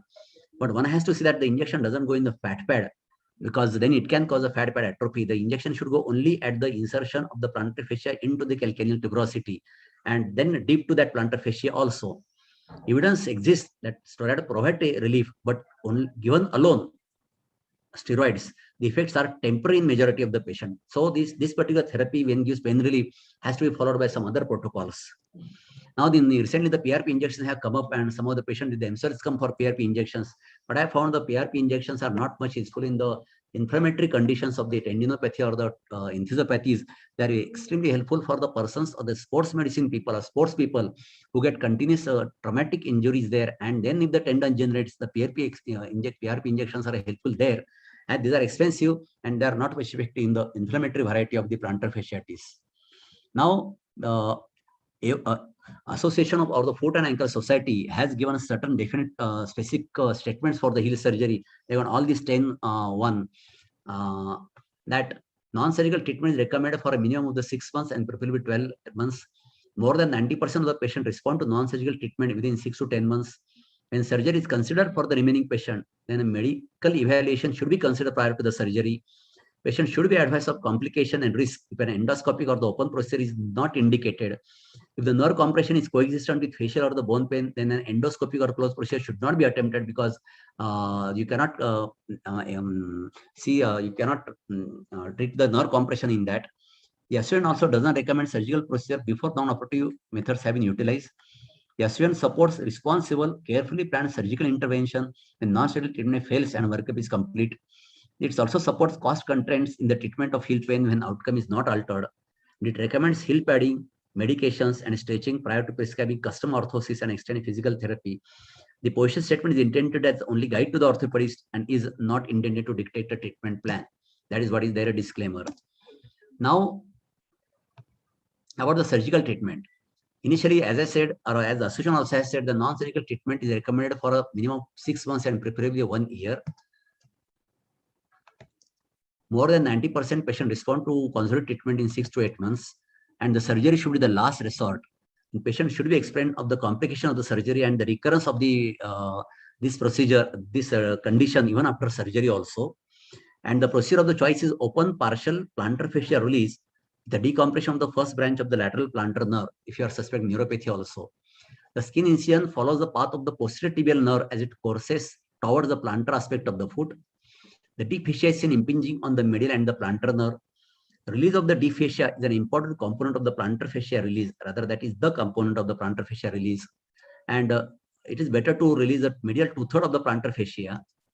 Now there are endoscopic plantar fascia release also coming up, because I had an endoscopic retrocalcin or the retrocalcinal bursitis release as a Haglert, but I generally do not operate plantar fascia at all. This allows for the percutaneous release of the medial 2/3 of the plantar fascia. It cannot remove the complete fascia, and the technique is limited by the lack of thorough visualization of the neurovascular bundle. You can't see neurovascular bundle into this, as a risk of the destabilizing the lateral column is there. There is another therapy, the radiofrequency ablation or the TOFAS therapy is there. This is the new one, which is minimally invasive medical treatment for the chronic, and it is considered a medical treatment because the daycare treatment for the chronic and the resistant cases. In this, almost 2 to 3 dozen small holes are made a 1/4 inch apart in a grid pattern over the plantar fascia, and then the radio ablation is done through those holes.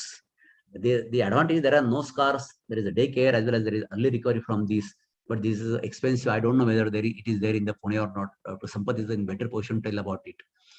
Now, in summary of this, all the part which we have discussed now, the plantar fascia is a painful condition caused by overuse of the plantar fascia, it is said, and or the arched tendon of the foot. In various local and systemic conditions also cause heel pain other than the plantar fasciitis. The most common cause of plantar fasciitis is the very tight calf muscles. So one has to diagnose them to treat the heel pain correctly and diagnose the main reason of why there is a patient having this particular pain. Conservative treatment is successful in most of the patients, and treatment can last for several months to 2 years. Now, this is as far as all the theoretical part which is concerned, which is given in the books.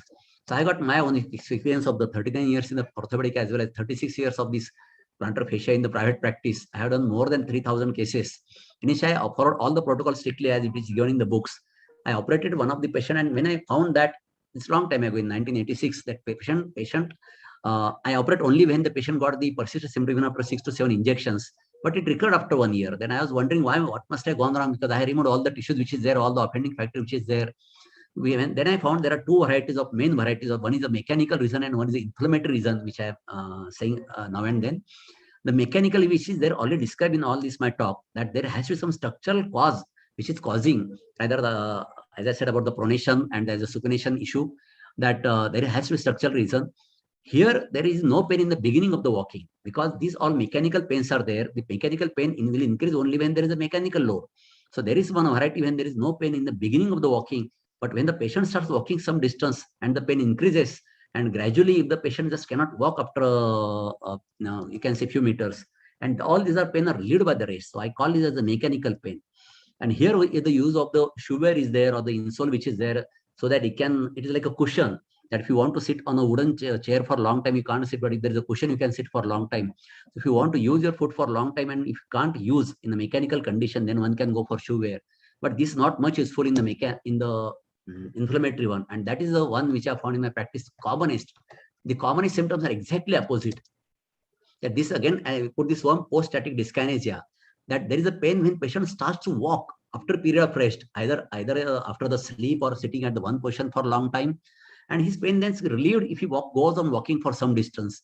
And also he feels better after heating, especially in the morning. If they take a hot water bath, they feel better after that.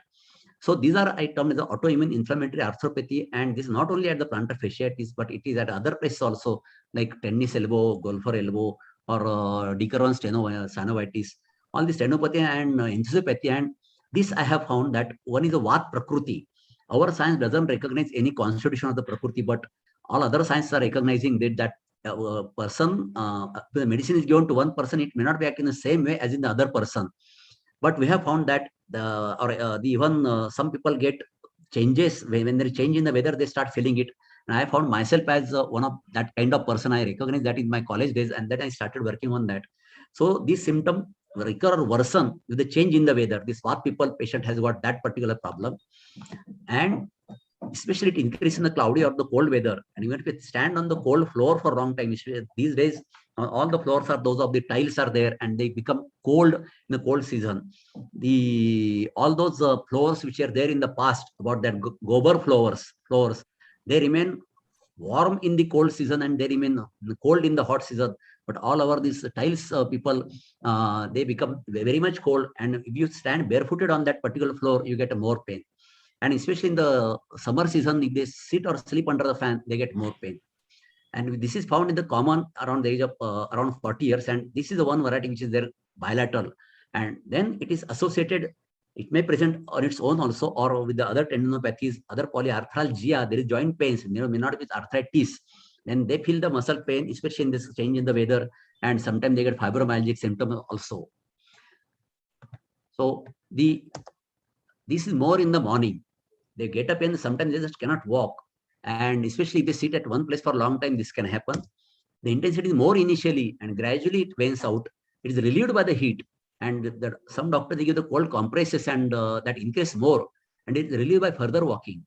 This also feels better by NSAIDs and the local therapy. But there is exacerbation, as I mentioned, it's because of the ice, cold floor, fan, or the rainy and cloudy weather.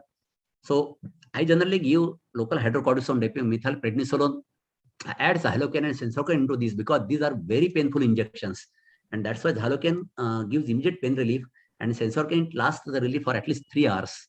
And another helpful is that this is a blind procedure. So whether your injection has gone at right spot or not, that we can detect from that patient gets really immediately pain relief because of that. The entry generally on the medial side, and we go at the site of the spur. There is always a dark zone and the light zone. At the junction of that, one has to go on the medial side, because then that will not go anywhere near any neural or the even tendon structures.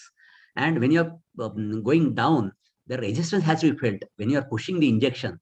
Then you know that you are in that fibrous tissue or the fibrocartilaginous tissue which is there, and you are not in the fat tissue, because injection should not be in the fat tissue, which can cause atrophy of that particular part.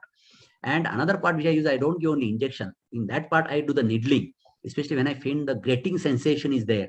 And then you go on multiple pricking as well as pushing the injection a little bit with every prick, and that can help. So there is a combination of the needling as well as putting the hydrocortisone injection into this.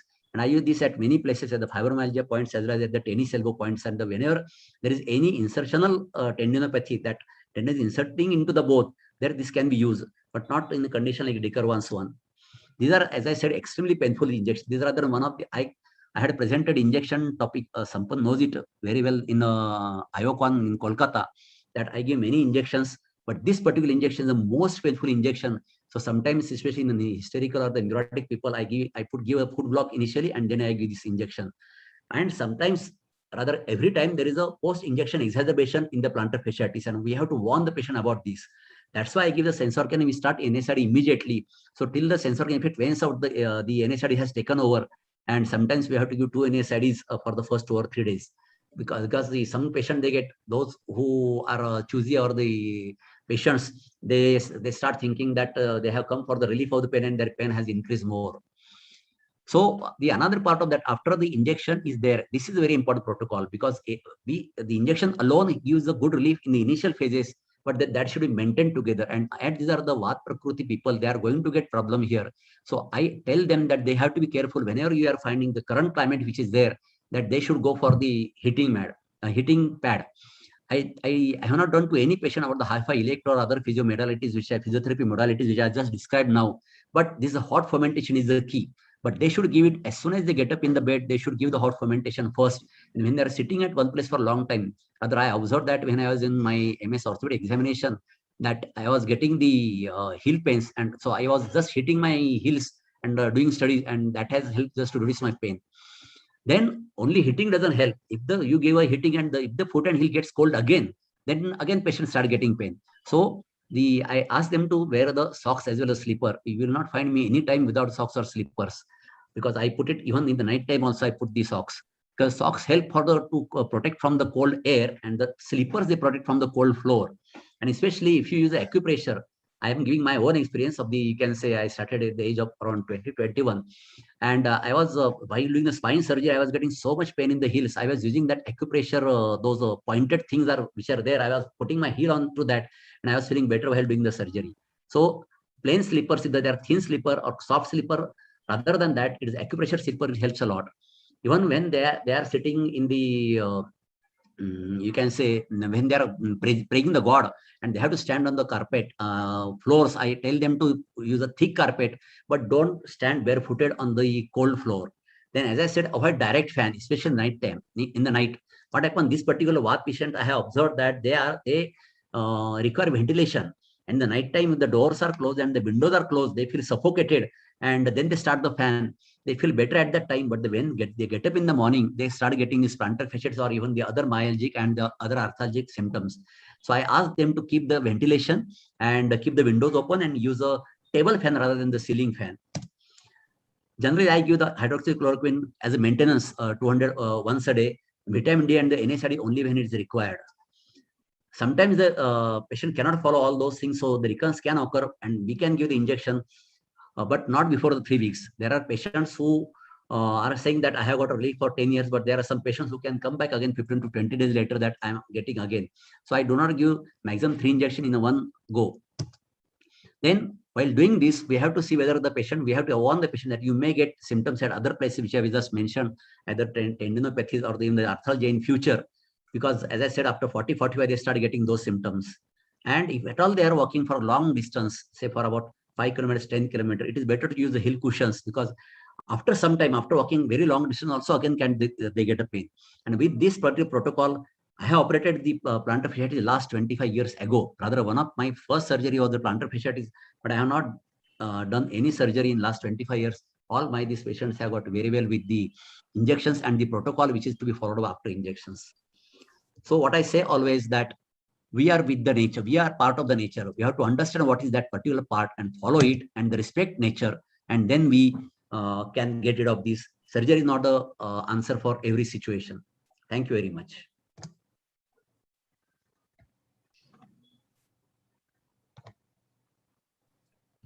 There is a lot of questions, I know. Excellent, So- doctor. Excellent, doctor. Thank you, Karni sir, for such a descriptive lectures on heel pain and plantar fasciitis. So more questions are welcome. One question was there: can hydrocard can be repeated? If yes, and what interval? So you already answered it, I think. Don't repeat after up to 3 weeks. In most of the patient, if the hydrocon goes at the proper spot, because at that time the patient has severe pain here pushing, and you have got a lot of resistance while pushing the injection. If the injection goes at that spot, then patient generally doesn't require second injection. And second thing, as I said, if the patient doesn't follow the protocol after injection, doesn't take care, then this recurs back again. Dr. Joshi wants to say something. I think we'll open the we'll unmute all. You can unmute, sir. Take minute of Vasan Joshi.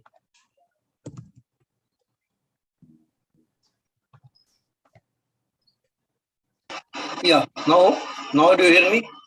Yeah, of course, yeah. Yeah. So one observation is few of my patients, they were shifting home. In their older home, they are either tile or they shifted to Marbonite type tiles. And hard tiles, they had the increase in the pain. That's what I had observed. That's what I said. Our there are many things which are very good in our ancient days, you can say, in our ancient literature. As I said, the Gobar floor was the best floors in those days. But the tiles, especially if the marble tiles are there, they become very, very cold. And I cannot stand on the marble tiles for more than 5 minutes if barefooted. I immediately started getting after the age of 50, I started getting the pain at other joints also. Rather than marble is a soft stone, but the marble night type, that is the vitrified tiles, very hard. Tiles, yeah. They give much trouble. Agreed. I have unmuted all, so they can ask the questions. So one explanation about this is we call ground as a yielding floor. So if one puts the foot on ground will take its own shape. So Mother Earth will give shape to the foot. That means it is Hello? a yielding. It is a yielding surface. And if you put the foot on the Marbonite or any other floor, it is called as unyielding surface. Unyielding surface will not give you the shape, its own shape. And it is a rebound. It is a rebound. Yeah. It is not only the Marbonite structure. Even you walk on a treadmill regularly, daily, if you walk without sports shoes or even with sports shoes, it gives you stress. So it is kind that we are following our own customs, Indian customs, but we are on the unyielding surfaces. Walking barefoot on unyielding surfaces itself is not good. That's why women, they suffer a lot, because throughout day they are standing on these floors. And आपल्याला देवघरात चालत नाही चप्पल, आपल्याला स्वयंपाकघरात चालत नाही चप्पल. So this is not what is our custom. How I explain my patient, तुमच्या घरात सारवलेल्या जमिनी आहेत का? नाही. फरशी आहे. Then use slippers or use footwear at home. Yeah. So footwear at home is one of the simplest treatment measure to be offered. Initially, what I was telling. Sorry, go ahead, Sampath. Yeah, go ahead, Dr. Sampath. Initially, rural people never used to come with these plantar fasciitis, because they were always on the ground. They were always on that yielding surface. They used to come to us when they used to go to Wari. पंढरपूरला जाताना सडकेवर चालायची. That was the only unyielding part of their life they were walking on. So that time, after going to Wari, they used to come back and say, "Sir, te to dukte." But even they have now these floors at home. So even in them, it is common. One more point. In Devghar, I will just tell you about Devghar. In Devghar, I was to tell them in the past to keep a separate chappal for Devghar. Like that. But nowadays, what I'm telling them is use a thick carpet and you stand on that, even for the kitchen also. Dr. Vasant Joshi. Now, one thing I have observed, a few of the patients are benefited by walking in the sand. समुद्र व समुद्रकिनारा, आमच्याकडे रत्नागिरीला समुद्रकिनारा असल्यामुळे वाळूत चालायला सांगतो, आणि some of them are benefited nicely. Hey, sir, that is exercises in the sand. When you walk in the sand, your intrinsic muscles of the foot get exercised, just like which are shown when you are curling with the towel with your toes. When you are walking, you don't have that, as Dr. Sampath sir has said, that there is an unyielding surface. That's the most unyielding surface, and you have to grab with your toes. And that is excellent exercise for the intrinsic muscles of the foot. So walking in the sand, we can't every time go to seashore, but wherever there is sand, if you walk on that, that is a good exercise also for the pediatric flat foot, where the intrinsic muscles can recover back again. They can help there. Sand walking is helpful. Even the current shoes, if you have got a sand or if you have got a grass, then I said don't use the shoes at all. The grass walking, because that has got some sort of acupressure effect also. There's a whole science which is based on the pressure points on the foot, that is called the reflexology, and that sort of works for the walking barefooted in the sand or in the on the grass.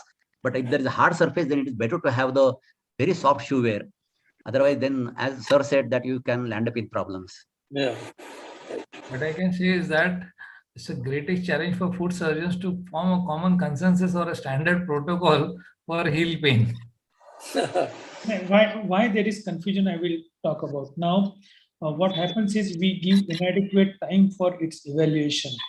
As I was coming to your point, that bilateral heel or anything which is bilateral, think of systemic. Now, again, in our busy practice, we give very less importance to the systemic conditions like rheumatological conditions, and we evaluate it very less. Here, to my surprise, most of my good results in heel pain, they are given by my rheumatologists who evaluate them nicely, treat them nicely, and it's a systemic pathology. Once they come back with disease modifying agents, they are so happy. They are so happy because their systemic things have improved. And what commonly I have found out is women with thyroid. Thyroid is not the cause. Hypothyroid is not the cause, but common association. Anyway, these hypothyroid women are little depressed. They are having pain. They have so much of inertia to start their activities, and they stand for a long time. They get pain. Their pain is little bit more than what we think. So we as an orthopedic surgeon give very less time to evaluate all these tricky things. So you have to get a rheumatologist's opinion. Second is clinical examination. Clinical examination will tell you so many things, because as I was discussing about the retrocalcaneal bursa, pain can be due to tendinosis also. If the pain is due to tendinosis and we are treating the bursa, probably what results we are going to get is not going to be adequate. Sometimes we are thinking about plantar fascia, and there is a stress fracture in the calcaneum. Somebody was recently started doing exercises and it's a stress fracture in the calcaneum. We are not going to treat the plantar fascia, but we are going to treat the stress fracture itself. Another issue is so many times we see that conservative treatment, oh, everything is exhausted. What we have done, I have sent to physiotherapists. What you advise physiotherapy? What is physiotherapy? We don't know. And even physiotherapists don't know your protocol. So have your own protocol. See what kind of stretching they are doing. I will tell you simple thing. I don't know if you are able to see this or not. When you see that, you ask them to stretch. Wall exercise is the one of the simplest exercise. Wall exercise. Now it has to stretch. It has to stretch like this. But if you keep it externally rotated, then it will not stretch. That is a position of ease. If you keep it externally rotated, then it will not stretch the Achilles. Gastrocsoleus complex along with plantar fascia is one unit. And if you keep it continuously in equinus, you feel better. But if you stretch, you get the pain. So if you do not stretch it properly, plantar fasciitis is not going to be treated correctly. Now there are reports and literature from Alabama, where Dr. Ashish Shah has even described a release of gastrocsoleus for treatment of plantar fasciitis, because this itself is one unit, and they are releasing gastrocsoleus fascia, doing the lengthening, and people are getting fantastic result. What I say is, don't release gastrocsoleus fascia, but at least stretch it correctly. So if my patient says, Dr. Kais farak padla nahi, I ask them, how do you do it? Show in my OPD. And he will show it incorrectly. He will keep his hind foot externally rotated, and that externally rotated foot will never stretch. Karne sir has shown beautiful figures of physiotherapy. I think that physiotherapy monitoring is more important. Again, in busy OPD, we as an orthopedic surgeon don't give time to this. So most of our patients, they will do very well if you follow correct conservative treatment, using footwear, avoid walking bare feet, walk for a while. People have stopped walking, particularly in this pandemic area. They are working from home and they are not stretching properly. If you see their calf, they are really tight. They are not able to stretch, and that is why they have this plantar fasciitis. Again, our evaluation is lacking. If you pinpoint the thing, if you diagnose the thing, it is easy to treat. But everything you put in basket of plantar fasciitis, then probably we will not find the answer. Right. As sir has pointed out correctly, the while calf stretching, patient generally takes his forefoot also on the lateral side. That is the lateral rotation of the forefoot. And that's why we ask one person to hold that forefoot to the, rather we take it to medial rotation, and they can get more stretching. Another mistake which they do is that they flex their knee joint. So then they flex their knee joint, the soleus can get stretched, but the gastrocnemius doesn't get stretched. So extension of the knee also has to be observed when the calf stretching is taught. Karne sir, one question is there. Can we give hydrocort in diabetic patient? Well, for every hydrocortisone injection, even if it's getting anywhere in the body, we check the blood sugar level. And if the patient is not known diabetic, rather we have detected many diabetes. We have never checked in the past. One patient last year was she never checked. I was giving hydrocortisone in the knee joint. Her blood sugar was 464, and she was not aware of that. And just latest last month itself, one patient came with the 568 sugar. So sugar has to be checked before giving the any hydrocortisone injection. That is number one. I generally don't give when it is more than 250 to 50 milligram. The second thing is what he has asked about the infection. Infection, to this point, I have not observed an infection, but sometimes the patient, if he's a diabetes or if the patient is, you can say, old patient or where the blood supply is less there, then I give antibiotic as a preventive one for 2 days for those patients. So till today, I have not got any infection as such, but sometimes I have found that the pain increases more after the 2 days, and patient thinks that he cannot touch the foot on the ground. Then early infection was there in some of the patients. I will say hardly 4 or 5 patients, but then we started antibiotics and that resolved. But fortunately, the infection is one of the most important complications after giving hydrocortisone injection. It has to be done strictly with all aseptic precautions in the operation theater. And one should not, as I said, needling should be there only in the cartilaginous tissue or the fibrous tissue which is there. Sometimes we see the calcification also when you open it. But if it goes in the soft tissue, then chances of the infection are very high, like fat injection. Can I say something? Sure. Of course, you are always rather you are the master. You should put up expert comments. See, we are talking of experience, and you are talking of all the knowledge because you are a national, international figure now. Sir, injection is a very serious thing. I mean, do it with great skills, because it is not that we give in busy OPD and just give the injection. I have published in international journal one case. In fact, I have treated 2 cases. Compartment syndrome. Once you give the injection, there is an infection. Now, there is a typical anatomy here. All the fat pad is anchored to the calcaneum through fibrous septae. This is very close compartment. Once you develop infection, patient has agonizing pain. Unfortunately, we cannot go in it unless it liquefies. At present, 3rd patient I am following for last 10 days, 15 days with repeated ultrasound. That patient has got sure infection, but I cannot go in because it is still in cellularity stage. It is not liquefied, but this is a closed compartment. It gives such an intense pain that it is horrible. So please do it under absolute aseptic precaution with lot of dedication. Please do not inject in the fat. Second complication is fat pad atrophy. Now, since they refer me this resistant heel pain, what it matters is injections given in fat pad. If fat pad atrophy is there, you have it. The plantar fasciitis pain and fat pad pain, both of them will add to the agony of patient.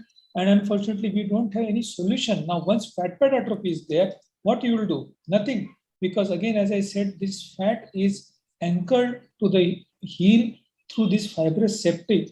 Once there is a fat pad atrophy, it is a problem. So you can decide whether you want to give injection or not, but please give it with very correct technique, that unless you touch inside, don't give it into the at least fat, and please give it under absolute aseptic precautions, and then I think it should succeed.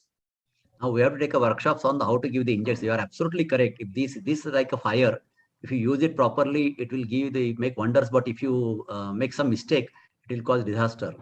I fully agree with that. Even for retro HLS bursitis, as Dr. Sarang has mentioned, if the injection goes, because the tendon is so near to the skin there at that insertion, that if the injection goes in the tendon, any tendon for that matter, let it be not only tendo HLS, if the hydrocortisone goes in any tendon, then the tendon gets atrophied and it gets degenerated. So the injection should not go into the tendon. If at all, even for the Decaron also, the injection should go in the tenosynovial sheath and not in the tendon there. If you give in the tendon gets atrophied.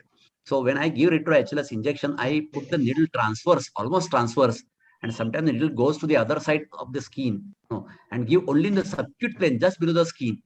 There, the chance of having the white spot that he has mentioned, whenever injection is given subcutaneous, either there in the retroaceolus bursa or in the decurvans, their person can get a white patch which can remain for a few months. And especially if you are using the Kenacort or what is that content? I forgot the Kenacort. Triamcinolone. If you use a triamcinolone, the chance of the white spot are far more as compared to methylprednisolone. So the chances that the injection can diffuse into the tendon is also high. So we get a written consent when we give retroaceolus that you can get the atrophy and the tear of the tendoaceolus, because already it is degenerated. This happen only when, as I told you, the calcification is seen there, the tendon is already degenerated, and this can be a triggering event. So consent is also very important. We are taking consent for that white spot also, and for everything. There is special consent for hydrocortisone injections now before we give it. One important cause which we usually tend to forget is radiation from the spine. So many times what happens is, plantar fasciitis, patient walks upwardly and his pain is till the calf. So what we think is usually, oh, this is the pain which is causing a calf pain also. But L5S1, that same dermatome is up to here. So one of my patient was pilot, was suffering from L5S1 slip disc, and he had plantar fasciitis. He was treated for plantar fasciitis only, and he was referred to me. And ultimately, we found out that he was having L5S1 disc. So it is again. So again, why it is not being treated that easily? Because we fail to evaluate it clinically correctly. Sure, sir. I echo with this. Medial plantar nerve is most commonly involved in L5S1 radicular pain, and the subjects with heel pain certainly have to. The questionnaire should never be completed, will never be completed unless you do a back examination or get into a detailed history of back pain in these subjects. One can, as you said, even examination is very important, because the point of tendon is important. If you hold the heel between, the porphyra, the calcaneal tuberosity and plantar fasciitis junction on the medial and lateral side, you just press it there. That is the sign that patient is having plantar fasciitis. Otherwise, the vague pain which is there all around the heel, and as you said, it goes in the calf, it is there because of many reasons. But that local tenderness is the key point.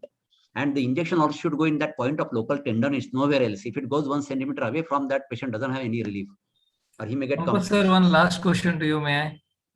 You have got still 28 minutes. No, 18 minutes.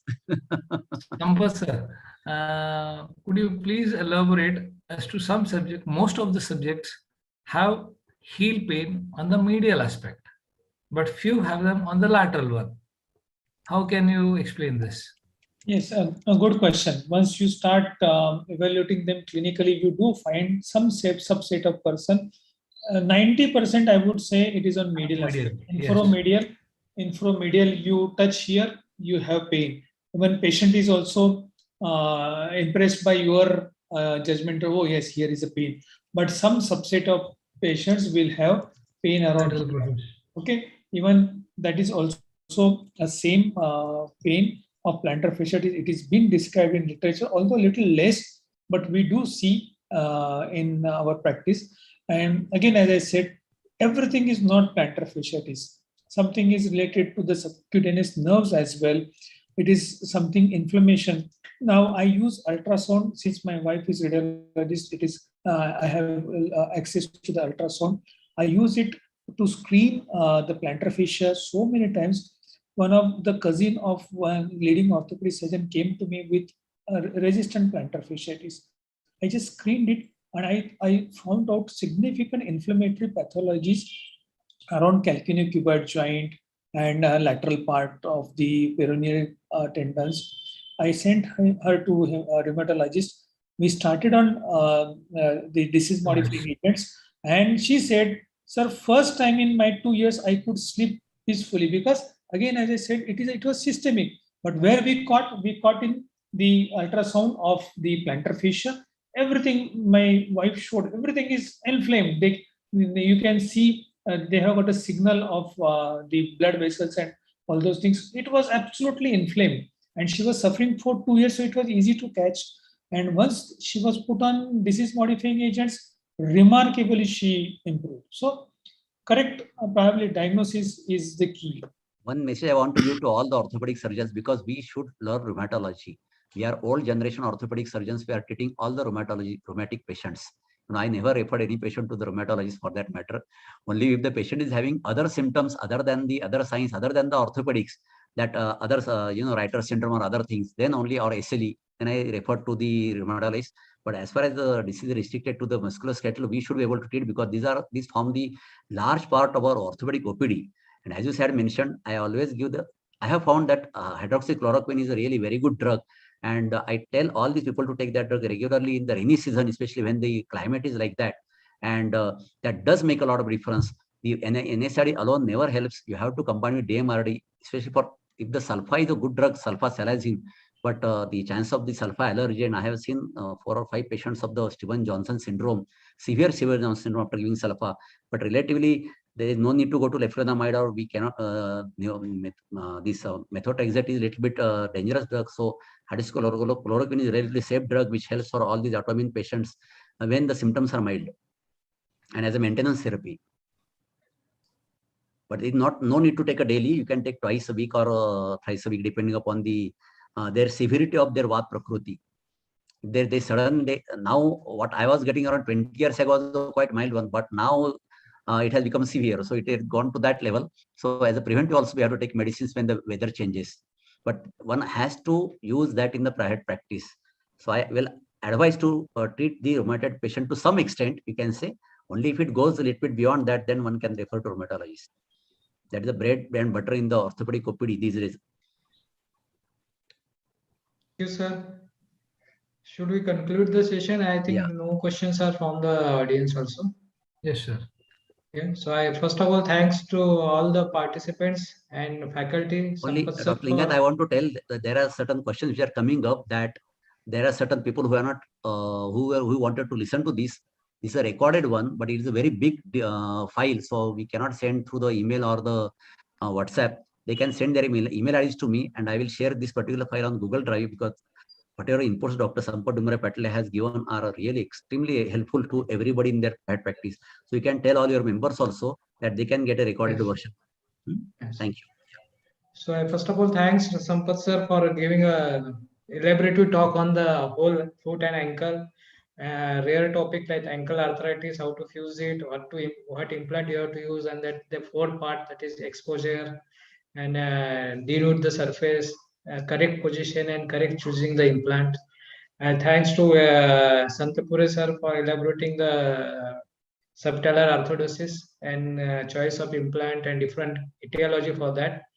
Thanks our president Dr. Sarang for giving a good lecture on common problem, that is a heel pain and calcaneum spur, how to excise it, how to do the repair of the rupture of the tender Achilles and tendinitis. Lastly, Karne sir for a descriptive lecture on plantar fasciitis, where how to treat it, where to stop, when to give the injections, how to do the physiotherapy. And thanks again all the participants for active participation in today's CME. And lastly, I thanks our president Dr. Shinde sir and secretary Dr. Karni sir to giving a chance to Aurangabad chapter to hold this CME. And we hopeful that in future also we get a maximum CME from Maharashtra Orthopedic Associations to Aurangabad. Yeah, I have to mention that Aurangabad Orthopedic Association is taking a really good number of CMEs, and they are doing in association with Maharashtra Orthopedic Association, because there are marks for the state chapter at the central level, that how much you are connected to your district chapter. That's why I'm telling everybody, rather we are supporting Amravati also, Sangli has also come up, and they are doing all the CMEs, even BID, Dr. This is very active. Promotion is very, very active. He has already done 2 CMEs under the Orthopedic Association. So let us join hand together and take Maharashtra Orthopedic Association, make Maharashtra Orthopedic Association the best chapter in all India. Yes, sir. Yes, sir. Thank you. Thank you. All. Thank you, Sampath sir. Thank you, Karne sir. Yoshi sir, thank you you. for being there till the last. Thank you. Thank you. Lingai sir, thank you. Yeah, I'm ending.